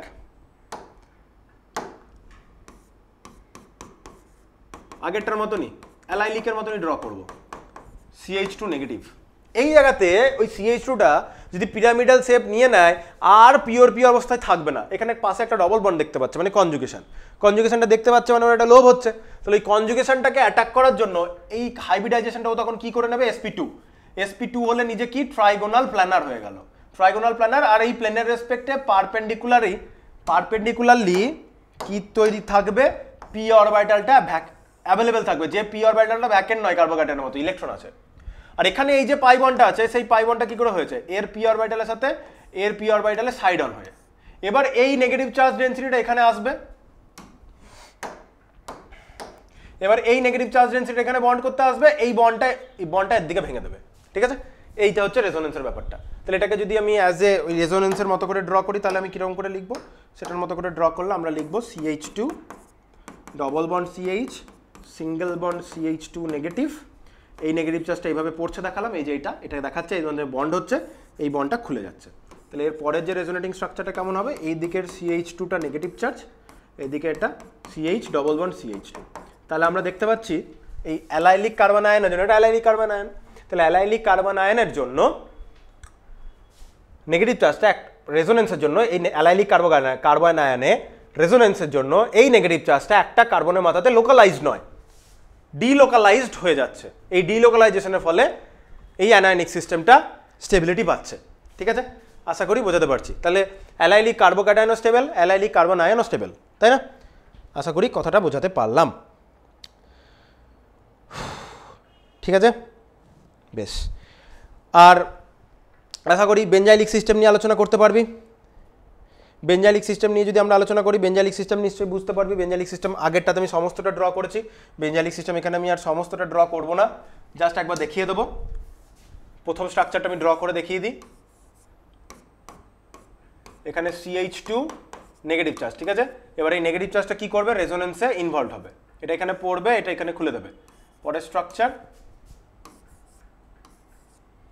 এটা ডবল বন্ডেড হয়ে গেল, মানে নেগেটিভ চার্জটা ডিমিনিশড হয়ে গেল, নেগেটিভ চার্জটা এখানে তৈরি হলো, এটা এখানে পড়লো, এখানে পড়লো। এই নেগেটিভ চার্জটা এখানে ফার্দার বন্ড করবে, এটা এইদিকে খুলে দেবে। তাহলে এখানে বন্ড হলো, এখানটায় নেগেটিভ চার্জ, এবং এখানেও সো ওয়ান এক্সেট্রা চলবে। এবার এটা করে নিবি, এগুলো আগেও করেছি, করে নিবি, নিতে পারবি। তাহলে একটা জিনিস লক্ষ্য করেছিস, অর্থ, এরপরে প্যারা, এরপরে এই বন্ডটা এখানে পড়বে, এটা এখানে পড়বে, এটা এখানে খুলবে। তাহলে যদি তাই হয়, তাহলে আবার ফার্দার নেগেটিভ চার্জটা অর্থ থেকে তৈরি হচ্ছে। মেটা পজিশনে কিন্তু রেজোনেন্স হাত দিচ্ছে না, এটা আগের দিন বলছিলাম স্টেবিলিটি, ওই অ্যাসিডিটি বেসিসিটি স্ট্রেংথ বলার সময়। তাহলে এটাও হাইলি স্টেবিলাইজড, ঠিক আছে। আর আমাদের যে জেনেরিক এক্সাম্পল যেটা, সেটা হচ্ছে ধর CH3 নেগেটিভ চার্জ, দেন CH3 CH2 নেগেটিভ চার্জ, তারপরে CH3টা বাড়াবো,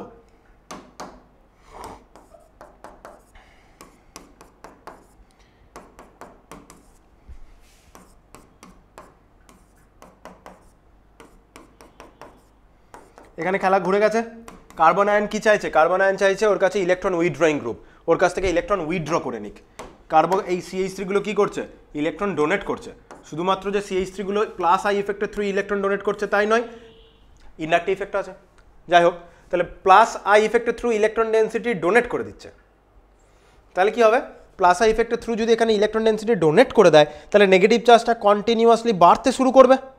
তাহলে নেগেটিভ চার্জটা যদি কন্টিনিউয়াসলি বাড়ে তাহলে এটা খুব আনস্টেবল হয়ে যাবে। তাহলে এক্ষেত্রে কার্বোক্যাটায়নের স্টেবিলিটি অর্ডারটা যা ছিল ঠিক তার উল্টো ট্রেন্ড চলবে। ঠিক আছে, 1 ডিগ্রি 2 ডিগ্রি 3 ডিগ্রি উল্টো ট্রেন্ড চলবে। আচ্ছা, এই ট্রেন্ডটাকে আমরা ঠিক করে দিতে পারি কি করে? যদি ইলেকট্রন উইথড্রয়িং গ্রুপ আমরা অ্যাটাচ করতে শুরু করে দিই সিস্টেমটার সাথে। কি বললাম? যদি এখানে আমরা continuously electron withdrawing group attach করতে শুরু করে দিই। ধর এরকম করলাম, মিথাইল ছিল না, ফার্স্ট মিথাইল, আমি সেখানে একটা ক্লোরিন দিলাম। হ্যাঁ, ধর প্রথমে একটা ক্লোরিন দিলাম, এখানে একটা ক্লোরিন দিলাম, বাকি CH2 CH3 ছিল, এখন ক্লোরিন দিলাম নেগেটিভ চার্জ। ক্লোরিনটাকে আমি বাড়াতে শুরু করলাম, আর একটা ক্লোরিন দিলাম, আর একটা ক্লোরিন দিলাম, এখানে হাইড্রোজেন থাকলো, এখানে নেগেটিভ চার্জ। আবার 3টে ক্লোরিন করে দিলাম, নেগেটিভ চার্জ। ক্লোরিন কি করে? আমরা জানি ক্লোরিন হচ্ছে ইলেকট্রন উইথড্রয়িং গ্রুপ। তাহলে ক্লোরিন বন্ড বরাবর ইলেকট্রন ডেন্সিটি উইথড্র করবে। তাহলে যত বেশি উইথড্রয়িং গ্রুপ আমি এখানে লাগাবো তত বেশি স্টেবিলিটি হবে। তাহলে এই পার্টিকুলার সিচুয়েশনে সব থেকে বেশি স্টেবল কে হবে? ওইটা লাস্টেরটা।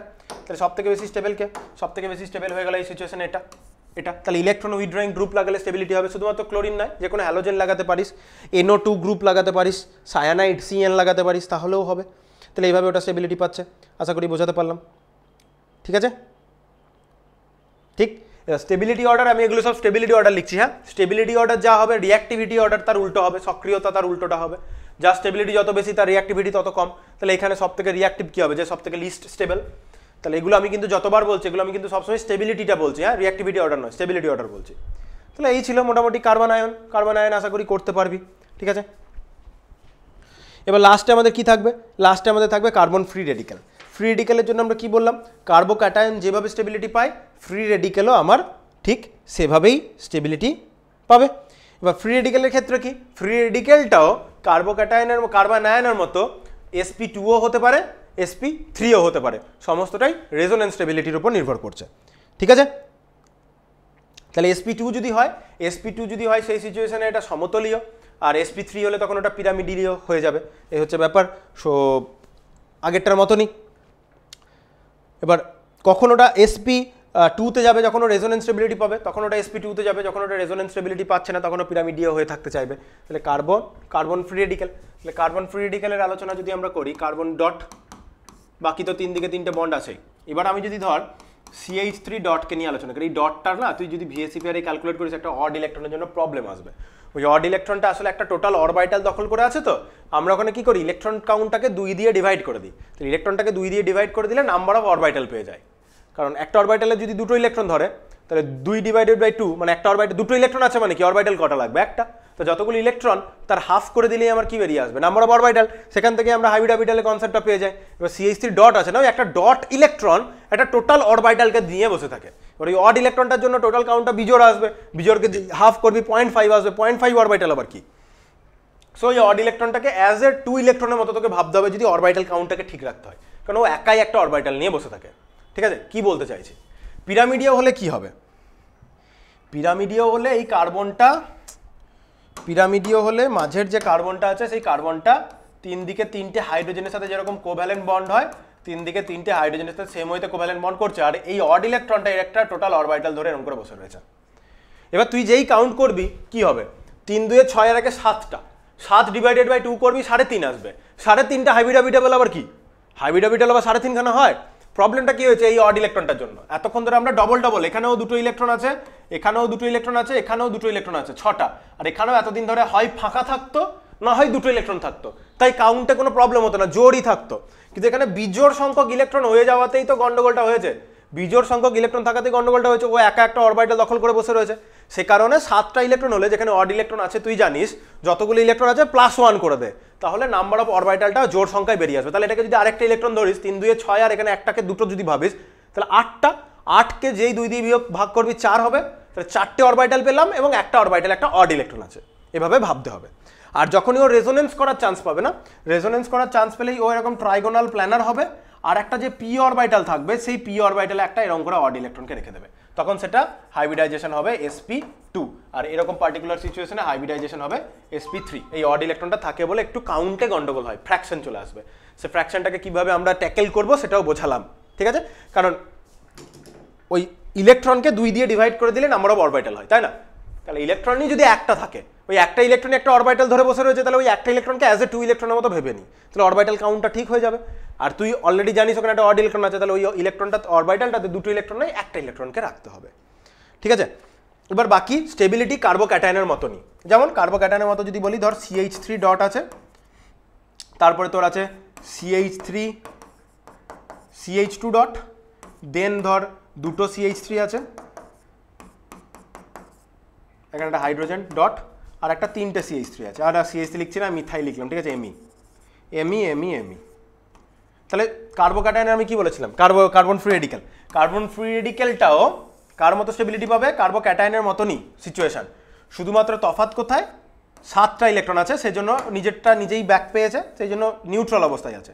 নিউট্রাল থাকলেও ইলেকট্রনের ঘাটতি আছে, কারণ অক্টেট কমপ্লিট করতে পারেনি।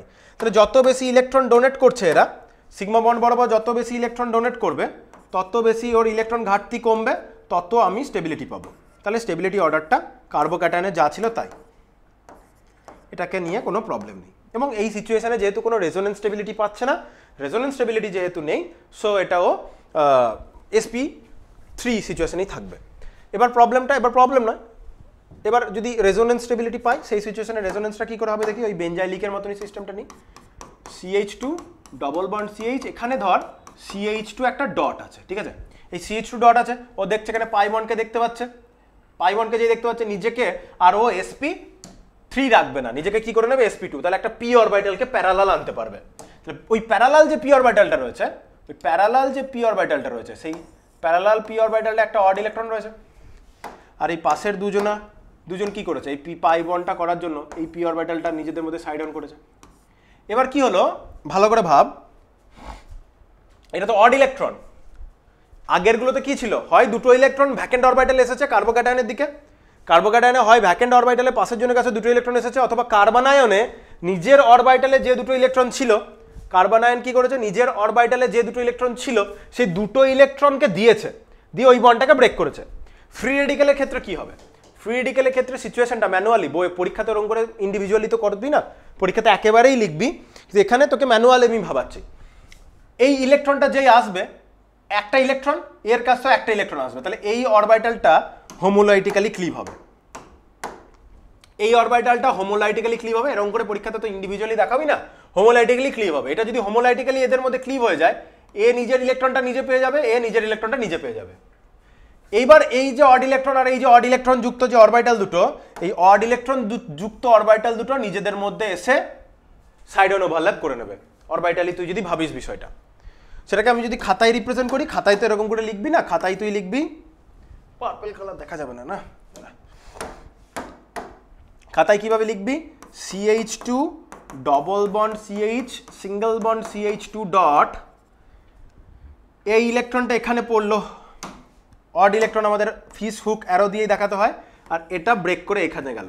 আগেরটাই যেমন তীর চিহ্ন দিয়ে দেখিয়েছিলাম কার্বনায়নের ক্ষেত্রে, এখানে সেটা তীর চিহ্ন নয়, এখানে সেটা কি এরকম ফিস হুক অ্যারো দিয়ে দেখাতে হবে। ঘটনাটা কি ঘটেছে? এখানে যে পাই বন্ডটা রয়েছে, এই পাই বন্ডের যে দুটো ইলেকট্রন, এই পাই বন্ডের যে দুটো ইলেকট্রন, এই পাই বন্ডের যে দুটো ইলেকট্রন, এটা হোমোলাইটিক্যালি যে যার মতো পেলো। তাহলে হোমোলাইটিক্যালি যে যার মতো পেলো, আমি ম্যানুয়ালি প্রতিটা স্টেপ করে করে যদি দেখাই, পরীক্ষাতে ওইভাবে দেখাবি না, তাহলে প্রথমে আমি ভাবলাম এরা দুজন নিজেদের মধ্যে হোমোলাইটিক্যালি ক্লিভ হলো। তাহলে এর পরের যে স্টেপটা, সেই স্টেপটা হচ্ছে কি, এই CH2-র মাথাতে ডট, পাই বন্ড খুলে গেছে, এই CH-এর মাথাতে ডট, এখানে এটা আছে, আর এই CH2-র মাথাতে ডট। এবার এরা এখন নিজেদের মধ্যে p অরবিটাল দুটো সাইড অন ওভারল্যাপ করে পাই বন্ডটা করে নিচ্ছে, ঠিক আছে? এই হচ্ছে ঘটনা। এটাকে আমরা পরীক্ষাতে তো এরকম করে লিখবো না, পরীক্ষাতে আমি এর আগে যেরকম লিখেছিলাম, এর আগের স্টেপটা আমি যেরকম করে লিখেছিলাম ওইভাবে লিখতে হবে।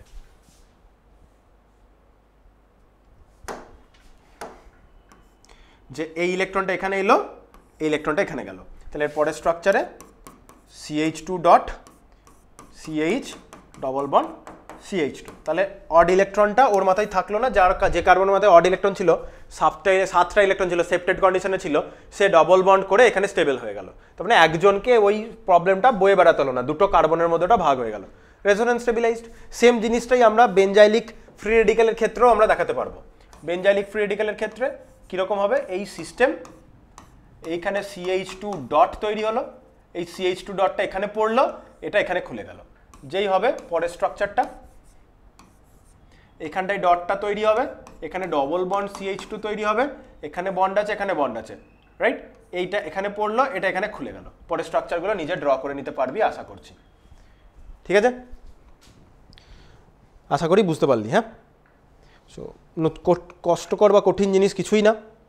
ও আরেকটা কথা তোর বইয়ে আমি এক্ষুনি দেখলাম, যেহেতু কার্বন ফ্রি রেডিক্যালে, এটা একটা ভালো পয়েন্ট, কার্বন ফ্রি রেডিক্যালে একটা অড ইলেকট্রন আছে, তাই না? এই যে অড ইলেকট্রনটা, এই অড ইলেকট্রনটার জন্যই কার্বন ফ্রি রেডিক্যাল হয় প্যারাম্যাগনেটিক হয়। ঠিক আছে, প্যারাম্যাগনেটিক হবে, পরাচুম্বকীয়। তো প্যারাম্যাগনেটিক হলে কেন, এই অড ইলেকট্রনটার জন্য। কিন্তু কার্বোক্যাটায়নে কি, দুটো ইলেকট্রন, 6টা সিচুয়েশন, তাহলে কোনো অযুগ্ম ইলেকট্রন নেই। কার্বনায়নে 8টা ইলেকট্রন, কোনো অযুগ্ম ইলেকট্রন নেই, সো ওখানে প্যারাম্যাগনেটিজমের জায়গা আসছে না। ফ্রি রেডিক্যালে প্যারাম্যাগনেটিজমের একটা জায়গা আসছে, এই হচ্ছে ব্যাপার। এবার আমি যদি তোর বইয়ে চলে যাই, এই ছিল, আর তো কিছু নতুন নেই এখানে, এইটুকুই শেখা, বেয়ার মিনিমাম এইটুকু তোকে শিখতেই হবে, আর কিছু এখানে তেমন কিছু বলার নেই, এটুকুই মিনিমাম শেখা। এবার ধর চল বইয়ে মার্ক করি। হোমোলাইটিক ফিশন, হেটেরোলাইটিক ফিশন বলে দিয়েছি। হ্যাঁ, এই যে হোমোলাইটিক ফিশন, শুধু এই বক্সটি মোটামুটি পড়লেই হবে, এটা পড়লেই হবে। হোমোলাইটিক ফিশন মুক্তমূলক তৈরি হয়, ঠিক আছে, হোমোলাইটিক ফিশনে মুক্তমূলক তৈরি হয়। হেটেরোলিসিস বা হেটেরোলাইটিক ফিশনে যদি আসি, হেটেরোলাইটিক ফিশনে ক্যাটায়ন এবং অ্যানায়ন তৈরি হবে। হ্যাঁ, হেটেরোলাইটিক ফিশনে কি তৈরি হবে, হেটেরোলাইটিক ফিশনে আমাদের ক্যাটায়ন এবং অ্যানায়ন তৈরি হবে এই যেখানটায়। তাহলে হেটেরোলাইটিক এক জায়গায় ছোট্ট করে বলেও দিয়েছে, হেটেরোলাইটিক ফিশন যদি হয়, যদি বি এর দিকে ঘটলে তাহলে আয়ন তৈরি হবে, এটা A প্লাস B মাইনাস, দেখ দুটো ইলেকট্রন লিখেছে, দেখেছিস? এইদিকে গেলে A এর মাথাতে নেগেটিভ তৈরি হবে। যখন A এর তড়িৎ ঋণাত্মকতা বেশি তখন A এর দিকে ব্রেক করবে, যখন B এর ঋণাত্মকতা বেশি, বলেছিলাম X কে আমি যখন বলেছিলাম X এর ইলেকট্রোনেগেটিভিটি মোর ধরে নিয়েছিলাম, দিয়ে X এর দিকে বন্ড ব্রেক করেছিলাম, এই হচ্ছে ব্যাপার। তাহলে আমার ক্যাটায়ন অ্যানায়ন তৈরি হবে হেটেরোলাইটিক ফিশন হলে। নেক্সট চলে এসছে এই যে মুক্তমূলক, এটা প্রথমে মুক্তমূলক দিয়ে শুরু করেছে, বাদ দে, আগে আমরা কার্বোক্যাটায়ন দিয়ে আসি। এই যে কার্বোক্যাটায়নে কি হয়েছে, কার্বনের সাথে মোর ইলেকট্রোনেগেটিভ কেউ জুড়ে রয়েছে, সেটা ব্রেক করেছে, কার্বনের মাথায় পজিটিভ চার্জ, এটাকে আমরা কার্বোক্যাটায়ন বলি। ঠিক আছে, বেশ। এবার স্টেবিলিটির ক্ষেত্রে কি, স্টেবিলিটির ক্ষেত্রে দেখ, কার্বোক্যাটায়নের প্রথমে গঠনাকৃতির দিকে আয়। কার্বোক্যাটায়নের গঠনাকৃতি কি, কার্বোক্যাটায়ন হচ্ছে sp2 হাইব্রিডাইজ। ঠিক আছে, sp2 হাইব্রিডাইজ হলে বন্ধন কোণ কত হবে, 180 ডিগ্রি, এবং এখানে একটা খালি p অরবিটাল রয়েছে। এই খালি p অরবিটালটা আছে বলে এটা রেজোনেন্সে ইনভলভ হতে পারবে, এখানে স্ট্রাকচারটা করে দিয়েছে। ঠিক আছে, খালি p অরবিটাল স্ট্রাকচারটা একটু দেখে নিবি, স্ট্রাকচারটা একটু দেখে নিলি। দেন কার্বোক্যাটায়নের স্টেবিলিটি অর্ডারে দেখ নিচের দিকে এটা বলে দিয়েছি, দেখ এটা আমি আলোচনা করে দিলাম, এটা আলোচনা করে দিয়েছি, এবং এই এক্সাম্পলটা খুবই ইম্পর্টেন্ট। হ্যাঁ, এটাই আলোচনা করেছি কিভাবে হয়, একটা হচ্ছে প্লাস আই ইফেক্ট দিয়ে স্টেবিলিটি হচ্ছে, একটা হাইপার কনজুগেশন দিয়ে স্টেবিলিটি হচ্ছে। দুভাবেই এটা বলে দিয়েছে, উপরে কার্বোক্যাটায়ন স্টেবিলিটি ইন্ডাকটিভ ইফেক্ট দিয়েও হবে, হাইপার কনজুগেশন দিয়েও পাচ্ছে, সব বোর্ড ওয়ার্ক করে আমি আলোচনা করে দিয়েছি। Next, carbocation positive alpha beta পজিশনে, এই যে আলফা বিটা পজিশনে যদি আনস্যাচুরেশন থাকে তাহলে এটা রেজোনেন্স করতে পারবে, কার্বোক্যাটায়ন রেজোনেন্স তৈরি করতে পারবে, বেঞ্জাইল ক্যাটায়ন। ঠিক আছে, এটাকে আমরা বলি অ্যালাইল ক্যাটায়ন, এই পজিশনটাকে অ্যালাইলিক পজিশন বলে, এই পজিশনটাকে বেঞ্জাইলিক পজিশন বলে। আর স্টেবিলিটির যা ট্রেন্ড হয়েছে, রিঅ্যাক্টিভিটি তার অপোজিট চেঞ্জ হবে। এবার হচ্ছে কার্বো অ্যানায়ন বা কার্বানায়ন্স। ঠিক আছে, দেখ কার্ব অ্যানায়ন লিখেছে মানে কার্বানায়ন্স, একবারে তুই যদি উচ্চারণ করিস মানে কার্ব অ্যানায়ন, তো আমরা টেনে কার্বানায়ন উচ্চারণ করে দেবো। এদিকে কার্বনের দিকে ব্রেকডাউন করেছে, কার্বনের মাথায় পজিটিভ চার্জ, কার্বনের মাথায় নেগেটিভ চার্জ, যেমন এখানে কার্বনের মাথায় নেগেটিভ চার্জ, এগুলো হচ্ছে কার্বন আয়ন বলি এদেরকে। গঠনাকৃতি যদি বলি, গঠনাকৃতির দিকে ভালো করে চলে আয়, এটা দু ধরনেরই সংকর আয়ন অবস্থা বা হাইব্রিডাইজেশন দেখাতে পারে, sp3ও দেখাতে পারে, আবার প্রয়োজন পড়লে sp2ও দেখাতে পারে। কোথায়, কিন্তু রেজোনেন্সের মাধ্যমে স্থিতিশীল যে কার্বন আয়নগুলো তারা sp2 হাইব্রিডাইজেশন দেখাবে, আর যাদের রেজোনেন্স স্টেবিলিটি দেখাতে পারবে না তারা পিরামিডাল হয়ে বসে থাকবে। ঠিক আছে, বেশ, এই যে এটা ভালো করে দেখে নিলাম। শ্রেণী বিভাগের ক্ষেত্রে 1 ডিগ্রি 2 ডিগ্রি 3 ডিগ্রি যেটা বলেছিলাম, এটা পড়তে হবে, আনস্টেবল হয়ে যাচ্ছে বললাম, এটা স্টেপ পড়লি। এবার 2 নম্বরে বলেছে যদি কোনো ইলেকট্রন অ্যাট্রাক্টিং গ্রুপ মানে ইলেকট্রন উইথড্রয়িং গ্রুপ যদি লাগিয়ে দিই, সায়ানাইড হতে পারে, NO2 Br Cl F এরকম টাইপের ইলেকট্রন উইথড্রয়িং গ্রুপ যারা মাইনাস আই ইফেক্ট দেখায়, তারা কার্বো অ্যানায়নের মাথায় ইলেকট্রন ডেন্সিটিটাকে বাড়িয়ে দেবে। ঠিক আছে, তাহলে এই এক্সাম্পলগুলো ভালো করে পড়বি, ভালো করে এক্সাম্পলগুলো পড়বি। দেন এখানে ওই যে বেঞ্জাইলিক দেখালাম, রেজোনেন্সের থ্রু স্টেবিলিটি পেতে পারে, 3 নম্বর পয়েন্টটা ভালো করে পড়বি। আর যা স্টেবিলিটির যে অর্ডার হলো, রিঅ্যাক্টিভিটি তার অপোজিটে চলবে। এবার আমি যদি বইয়ে ফ্রি রেডিক্যালে চলে আসে, ফ্রি রেডিক্যালটা বইয়ে শুরুতে আছে, ফ্রি রেডিক্যালটা বইয়ে শুরুতে আছে, সরি ফ্রি রেডিক্যালটা শুরুতে আছে, একবার যাই। মুক্তমূলক, মুক্তমূলকের ক্ষেত্রে কি ডট তৈরি হবে, কার্বনের মাথায় ডট। হোমোলাইটিক ফিশন হয়েছে, হোমোলাইটিক ফিশন ছোট থেকে দেখবি, সেই পড়েছিলি CH4H নিউ, বিক্ষিপ্ত সূর্যালোক লেখা থাকতো দেখবি, দিয়ে একটা একটা করে হাইড্রোজেন রিপ্লেস হয়ে একটা একটা করে ক্লোরিন ঢুকতো, দিয়ে একদম কার্বন টেট্রা ক্লোরাইড অব্দি বানাতি, সেরকমই এইচ নিউ মানে হচ্ছে যে এনার্জিটা, লাইট এনার্জি। তাহলে এখানে দেখ মিথাইল মুক্তমূলক তৈরি হলো। এবার দেখ এটা 2 ধরনের হাইব্রিডাইজেশন হতে পারে, লেখাই রয়েছে যে এটা পিরামিডীয় বা সমতলীয় হতে পারে। যদি সমতলীয় হয় তখন sp2 হাইব্রিডাইজড হবে, যখন পিরামিডীয় হবে তখন sp3 হাইব্রিডাইজড হবে। সমস্তটাই নির্ভর করছে কি, রেজোনেন্স করতে পারছে নাকি। পরের দিকে যদি চলে আসি, শ্রেণীবিভাগ 1 ডিগ্রি 2 ডিগ্রি 3 ডিগ্রি, এটা এই যে মিথাইল গ্রুপেরটা তো পড়তেই হবে, এটা তো খুব ইম্পর্টেন্ট। এগুলো সব এতক্ষণ ধরে আমি আলোচনা করলাম। নেক্সট যদি আমি নিচে চলে আসি, allylic radical, allyl radical, benzyl radical, এই পজিশনটাকে অ্যালাইল বলে, এই পজিশনটাকে বেঞ্জাইলিক বলে। সো সেটা দেখেই বুঝতে পারছিস। তাহলে রিঅ্যাক্টিভিটির স্টেবিলিটির যা ক্রম, রিঅ্যাক্টিভিটির অপোজিট ক্রম যাবে। আর যদি ম্যাগনেটিক প্রপার্টি বলা হয়, এটা প্যারাম্যাগনেটিক বা পরাচুম্বকীয় হয়, কারণ এখানে একটা অযুগ্ম বা বিজোড় ইলেকট্রন থাকছে, অড ইলেকট্রন থাকছে। এবার আরেকটা যেগুলো ছোট ছোট করে আছে দেখবি বইয়ে, সেটাকে আমরা বলছি, একটাকে বলি কার্বিন। কার্বিনটা একটু দেখে রাখতে পারিস। কার্বিনেও কার্বনের 6টা ইলেকট্রন। হ্যাঁ, কার্বিনের ক্ষেত্রে সিচুয়েশনটা কিরকম হয় দেখ, কার্বনের ক্ষেত্রে সিচুয়েশনটা হয় এরকম, কার্বন দুদিকে বন্ড করেছে, এদিকে দুদিকে কার্বনের সাথে কার্বনের থেকে কার্বনের মতো মোটামুটি সেম ইলেকট্রোনেগেটিভিটির কেউ আছে। হ্যাঁ, এরা কি করে, কার্বনের সাথে এরকম করে হোমোলাইটিক্যালি দুটো ফিশন করে নেয়। এরকম করে যদি হোমোলাইটিক্যালি 2 পিস ফিশন হয়, কার্বনের যে দুটো বন্ড আছে তো থাকবে, কার্বনের একটা অড ইলেকট্রন, আরেকটার থেকে আরেকটা অড ইলেকট্রন, আর ওটা যেটা জেড রয়েছে দুখানা জেড ডট হয়ে বেরিয়ে গেল। এরকম টাইপের স্পিসিসকে আমরা বলি কার্বিন।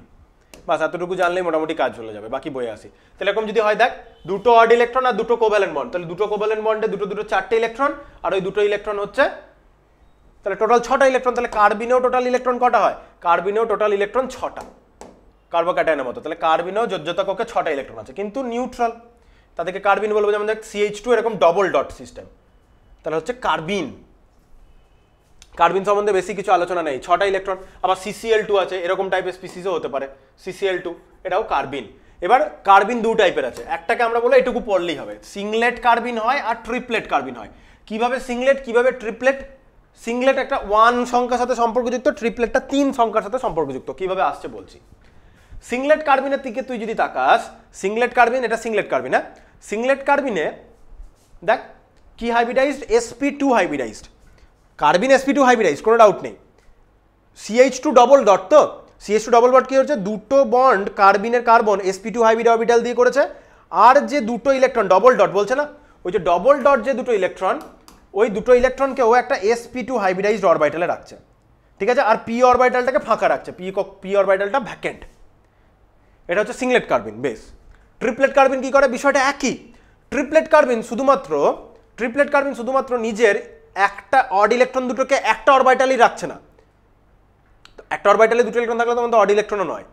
তাহলে ট্রিপলেট কার্বিন কি করছে, একই ব্যাপার, একটা ইলেকট্রনকে একটা sp2 হাইব্রিডাইজড অরবিটালে রাখছে, আর একটাকে একটা p অরবিটালের মধ্যে রাখছে, তাহলে দুটো অরবিটালের মধ্যে ভাগ করে দিচ্ছে। আর সিংলেট কার্বিন দুটো অরবিটাল অ্যাভেলেবেল থাকলেও একটা অরবিটালে দুটো ইলেকট্রনকে রাখছে। এটার উপর নির্ভর করে সিংলেট আর ট্রিপলেট নামটা আসে। এবার তুই যদি এখানে টোটাল স্পিন কাউন্ট করিস, এই ইলেকট্রন দুটো তুই যদি টোটাল স্পিন কাউন্ট করিস, টোটাল স্পিন কি হবে একটু বলতো বুদ্ধি লাগিয়ে। টোটাল স্পিন হবে, এখানে একটা অরবিটালে দুটো ইলেকট্রন কিভাবে থাকে, একটা আপ স্পিনে থাকে, একটা ডাউন স্পিনে থাকে। তাহলে প্লাস আপ আর মাইনাস হাফ মিলে এখানে টোটাল স্পিন কত বেরিয়ে আসবে, 0। এখানে দুটো ইলেকট্রন আলাদা আলাদা অরবিটালে আছে, আপ স্পিনে দুটো আছে, তাহলে টোটাল স্পিন এখানে কত, হাফ আর হাফ মানে হচ্ছে 1। আশা করি বুঝাতে পেরেছি। এখানে টোটাল স্পিন বেরিয়ে এলো দুটো ইলেকট্রনের 0, প্লাস আপ মাইনাস হাফ হয়, এখানে প্লাস আপ হয় 1। ফর্মুলা আমরা যেটা লাগাই সেটা হচ্ছে টুয়াইস এস প্লাস 1। তাহলে প্রথমটার জন্য টুয়াইস এস প্লাস 1 এর ভ্যালু কত বেরিয়ে আসবে, এস এর ভ্যালু 0 মানে 1 বেরিয়ে আসবে। আর সেকেন্ডেরটার জন্য টুয়াইস এস প্লাস 1 কত বেরিয়ে আসবে, 3 বেরিয়ে আসবে। এই কারণে এটাকে ট্রিপলেট বলা হয়, এটাকে সিংলেট বলা হয়। এই ক্লাসে মোটামুটি এতটুকু বুঝলেই হবে। এবার আরেকটা জিনিস তার সাথে অ্যাড হবে, যে সিংলেট কার্বিন sp2 হাইব্রিডাইজড হয়, ট্রিপলেট কার্বিন sp2 হাইব্রিডাইজডও হতে পারে, sp হাইব্রিডাইজডও হতে পারে। যদি sp হাইব্রিডাইজড হয় সেই সিচুয়েশনে যে sp হাইব্রিডাইজ দুটো অরবিটাল আছে সেই দুটো অরবিটালকে দুটো হাইড্রোজেনের সাথে বন্ডে ইউজ করবে, তাহলে sp হাইব্রিডাইজড, তাহলে দুটো p অরবিটাল আনহাইব্রিডাইজড, দুটো আনহাইব্রিডাইজড অরবিটালে একটা একটা করে ইলেকট্রনকে রেখে দেবে, ব্যাপারটা তাতেও ট্রিপলেট। মোটামুটি এই বুঝলেই হবে। আর একটা রয়েছে তোর নিচে রয়েছে অ্যারাইল বা বেনজাইল সিস্টেম। বেনজাইল সিস্টেমে কি হয়, এখানে একটা বেনজাইনের ট্রিপল বন্ড তৈরি হয়ে যায়, ঠিক আছে। এই ট্রিপল বন্ডটা তোর আর টিপিক্যাল তোর এরকম নয় যে একটা সিগমা বাকি দুটো পাই, এরকম নয়, একটা সিগমা বাকি দুটো পাই আর দু পিস পাই পি অরবিটাল ওভারল্যাপের ফলে তৈরি হচ্ছে, সেরকম নয়। এটা একটু স্পেশাল টাইপের ওভারল্যাপ। স্পেশাল টাইপের ওভারল্যাপ কেন, কি হয়, বেনজিনে যেরকম পি অরবিটাল ওভারল্যাপের ফলে সিগমা হয়ে যেরকম করে হয়েছিল সেইভাবেই, কিন্তু থার্ড যে পাই বন্ডের কথাটা বলছি সেটা আসলে বেনজিন, এখানে গিয়েই বলি ভালো করে বুঝবি। বেনজিন রিং, হ্যাঁ,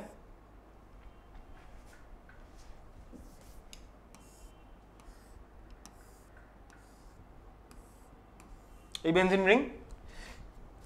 এবার ভাব, এইটা হচ্ছে কার্বন, আমি কার্বন লিখি, এখানটা একটা কার্বন আছে, এখানটা একটা কার্বন আছে, হ্যাঁ। কিভাবে কার্বনটা তো আমরা সবাই জানি বেনজিনে কার্বন sp2 হাইব্রিডাইজড, তাহলে এই কার্বনের একটা sp2 হাইব্রিড অরবিটালের সাথে এই কার্বনের একটা sp2 hybrid orbital head on collision করে সিগমা বন্ডটা করেছে। এদিকে এর একটা sp2 হাইব্রিড অরবিটাল আছে, এইদিকে একটা sp2 হাইব্রিড অরবিটাল আছে, এই কার্বনটাও তাই, এইদিকে একটা sp2 আছে, এইভাবে একটা sp2 আছে, আশা করি।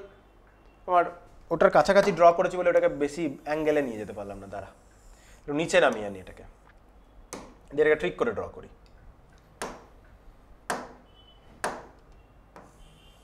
এরকম করে আছে, তাহলে ধরে নে এখানে বন্ড অ্যাঙ্গেলগুলো সব 120 ডিগ্রিতে আছে, হ্যাঁ, এগুলো সব 120 ডিগ্রি অ্যাঙ্গেলে আছে, সবাই তো 120 ডিগ্রি অ্যাঙ্গেলেই হয়।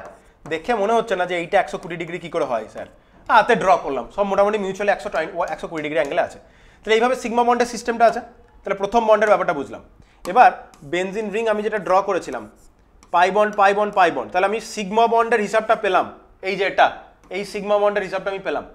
পাই বন্ডের হিসাবটা কি করে আসবে, পাই বন্ডের হিসাব হচ্ছে sp2 হাইব্রিডাইজ, তাহলে প্রত্যেকের বেনজিনের একটা পারপেন্ডিকুলারলি এরকম করে পি অরবিটাল আছে, এটারও পারপেন্ডিকুলারলি পি অরবিটাল আছে, পি অরবিটাল দুটো সাইড অন করে নিল, তাহলে এই বন্ডের কথাটা পেলাম, সেকেন্ড বন্ডের কথাটা পেলাম। বেনজাইনে এই যে থার্ড বন্ডটা কি আছে, এই থার্ড বন্ডে বেনজিনের আসলে এই দিক বরাবর এই কর্নার দুটোতে কে বন্ড করা আছে বেনজিনের সাথে, বেনজিন তো C6H6, প্রতিটা কার্বন থেকে তো একটা করে হাইড্রোজেন আছে, এই হাইব্রিড অরবিটালটা তো একটা হাইড্রোজেন আর এই হাইব্রিড অরবিটালটা তো একটা হাইড্রোজেন সিগমা বন্ড করে রয়েছে।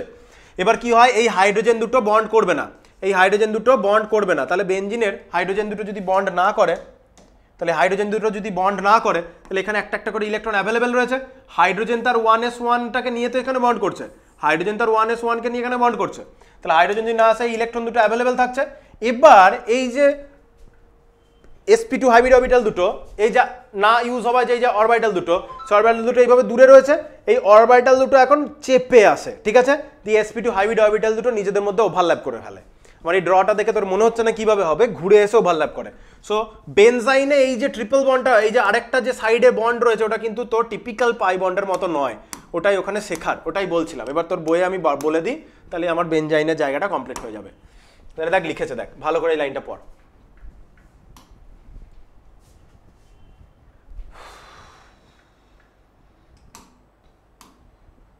দেখ, কার্বন কার্বন ত্রিবন্ধন আছে এমন অস্থায়ী অ্যারোমেটিক যৌগগুলিকে আমরা অ্যারাইন বলবো। কার্বন কার্বন ত্রিবন্ধন আছে এবং এরা অস্থায়ী, স্বাভাবিক। ওই sp2 অরবিটালটা এসে 3 নম্বর বন্ড করাটা স্টেবল নয়। কেউ যদি ভাবে ট্রিপল বন্ড দেখে কেউ যদি বলে দেয় বেনজাইন ওই কার্বনটা sp হাইব্রিডাইজ, গন্ডগোল হয়ে যাবে। সবচেয়ে পরিচিত অ্যারাইন যেটা, সেটাই হচ্ছে আমাদের বেনজাইন, ঠিক আছে, যেটা ডিহাইড্রোবেনজাইন নামে পরিচিত, কারণ হাইড্রোজেন বেরিয়ে গেছে দুটো, আচ্ছা, নামেও পরিচিত। অ্যারাইনগুলি প্রশম, অস্থায়ী, অত্যধিক সক্রিয় অন্তর্বর্তী পদার্থ। লাইন বাই লাইন বলছি, অ্যারাইননিতে দুটি sp2 হাইব্রিড অরবিটাল খুব কম মাত্রায় বিলুপ্ত হওয়ার কারণ তারা 60 ডিগ্রি কোণে নত এবং এর ফলে অত্যন্ত দুর্বল অতিরিক্ত বন্ধন গঠন করে। এই যে এটা লিখেছে দেখলাম, আমি বললাম ওই যে এখানে দুটো হাইড্রোজেনের এসে ওভারল্যাপ করার কথা, সেই হাইড্রোজেন দুটো ওখানে ওভারল্যাপ করে নেই, ওই অরবিটাল দুটো এখন 60 ডিগ্রি কোণে নত হয়ে sp2 অরবিটালের একটা দুর্বল ওভারল্যাপ ঘটে। এই দুর্বল ওভারল্যাপটাই আসলে তুই থার্ড যে বন্ডটা দেখছিস সেটা তোর টিপিক্যাল পাই বন্ড নয়। এই কারণে ওই বন্ডটা খুব আনস্টেবল হয় এবং বেনজাইলকে ওটা সক্রিয় করে তোলে। এই কারণে অ্যারাইলগুলি অত্যন্ত সক্রিয়। বেনজাইনে উপস্থিত ত্রিবন্ধন অ্যাসিটিলিনে উপস্থিত ত্রিবন্ধনের মতো নয়, বললাম টিপিক্যাল যে তিনটে বন্ড মানে একটা সিগমা দুটো পাই ওরকম নয়, কারণ অ্যাসিটিলিনের ক্ষেত্রে sp সংকরায়ন অরবিটাল দুটি sp অরবিটাল ইউজ করে একটা সিগমা বন্ধন করার জন্য, বাকিগুলো দুটো পাই বন্ড গঠনের জন্য ব্যবহার হয়। বেনজাইনে কিন্তু সিস্টেমটা সেরকম নয়, বেনজাইনের সিস্টেমটা কিন্তু একটু টিপিক্যাল ওই ব্যাপারটা নয়, এই জায়গাটা একটু পড়তে হতো। বেনজাইন দিয়ে অত ইউজ করতে হবে না, কার্বিন দিয়েও খুব একটা রিয়াকশন দেখবি না, তাই এগুলো নিয়ে আমি অত মাথা ঘামাচ্ছি না, বইয়ে ছিল আমি তাই মেনশন করে দিলাম। মোস্টলি তোর যেটা লাগবে সেটা হচ্ছে ফ্রি রেডিক্যাল, ক্যাটায়ন, অ্যানায়ন, এই তিনটে যদি ভালো করে বুঝে থাকিস আমরা অনেক কিছু, শুধুমাত্র কিন্তু রিয়াকশন ইন্টারমিডিয়েট দিয়ে কোশ্চেন করবে, ঠিক আছে, শুধুমাত্র রেজোনেন্স দিয়ে কোশ্চেন করবে, ওদেরকে মিক্স করে কোশ্চেন করবে, আবার এই দুটোকে ইউজ করে আমরা রিয়াকশন মেকানিজম করব, সেখানেও লাগবে। আশা করি বুঝতে পেরেছিস আজকে ক্লাসে কি বললাম, এতটা পড়লে মোটামুটি চলবে কাজ, এন্ট্রান্সের জন্য হবে না, এন্ট্রান্সের জন্য আরও কিছু জিনিস পড়তে হবে, তো স্কুলের পরীক্ষার জন্য হয়ে যাবে, যেই নিট ফিট যারা দিবি তাদের জন্য এটা এনাফ প্রিপারেশন। তারপরে তো প্রিভিয়াস ইয়ার লাগাতে হবে, প্রিভিয়াস ইয়ার না লাগালে বা কোশ্চেন যতক্ষণ না প্র্যাকটিস করছিস, শুধু থিওরি পড়ে কোনোদিনই পরীক্ষা ভালো ক্লিয়ার হবে না, অলওয়েজ কোশ্চেন প্র্যাকটিস করতে হবে, এটাই বলার। আর দুটো ক্লাসে আমরা আমাদের জিওসি কমপ্লিট করে ফেলবো, এত তাড়াতাড়ি হয়ে গেল কারণ আইসোমেরিজম নেই, মানে স্টিরিও আইসোমেরিজম নেই, স্টিরিও আইসোমেরিজম থাকলে আরও 4-5টা ক্লাস বেড়ে যেত, ঠিক আছে। সো যাই হোক, তারপরে আমরা নতুন চ্যাপ্টার স্টার্ট করব, আরও দুটো ক্লাস লাগবে, এখনই হচ্ছে না। চল ঠিক আছে, আজকে এতটাই থাকলো।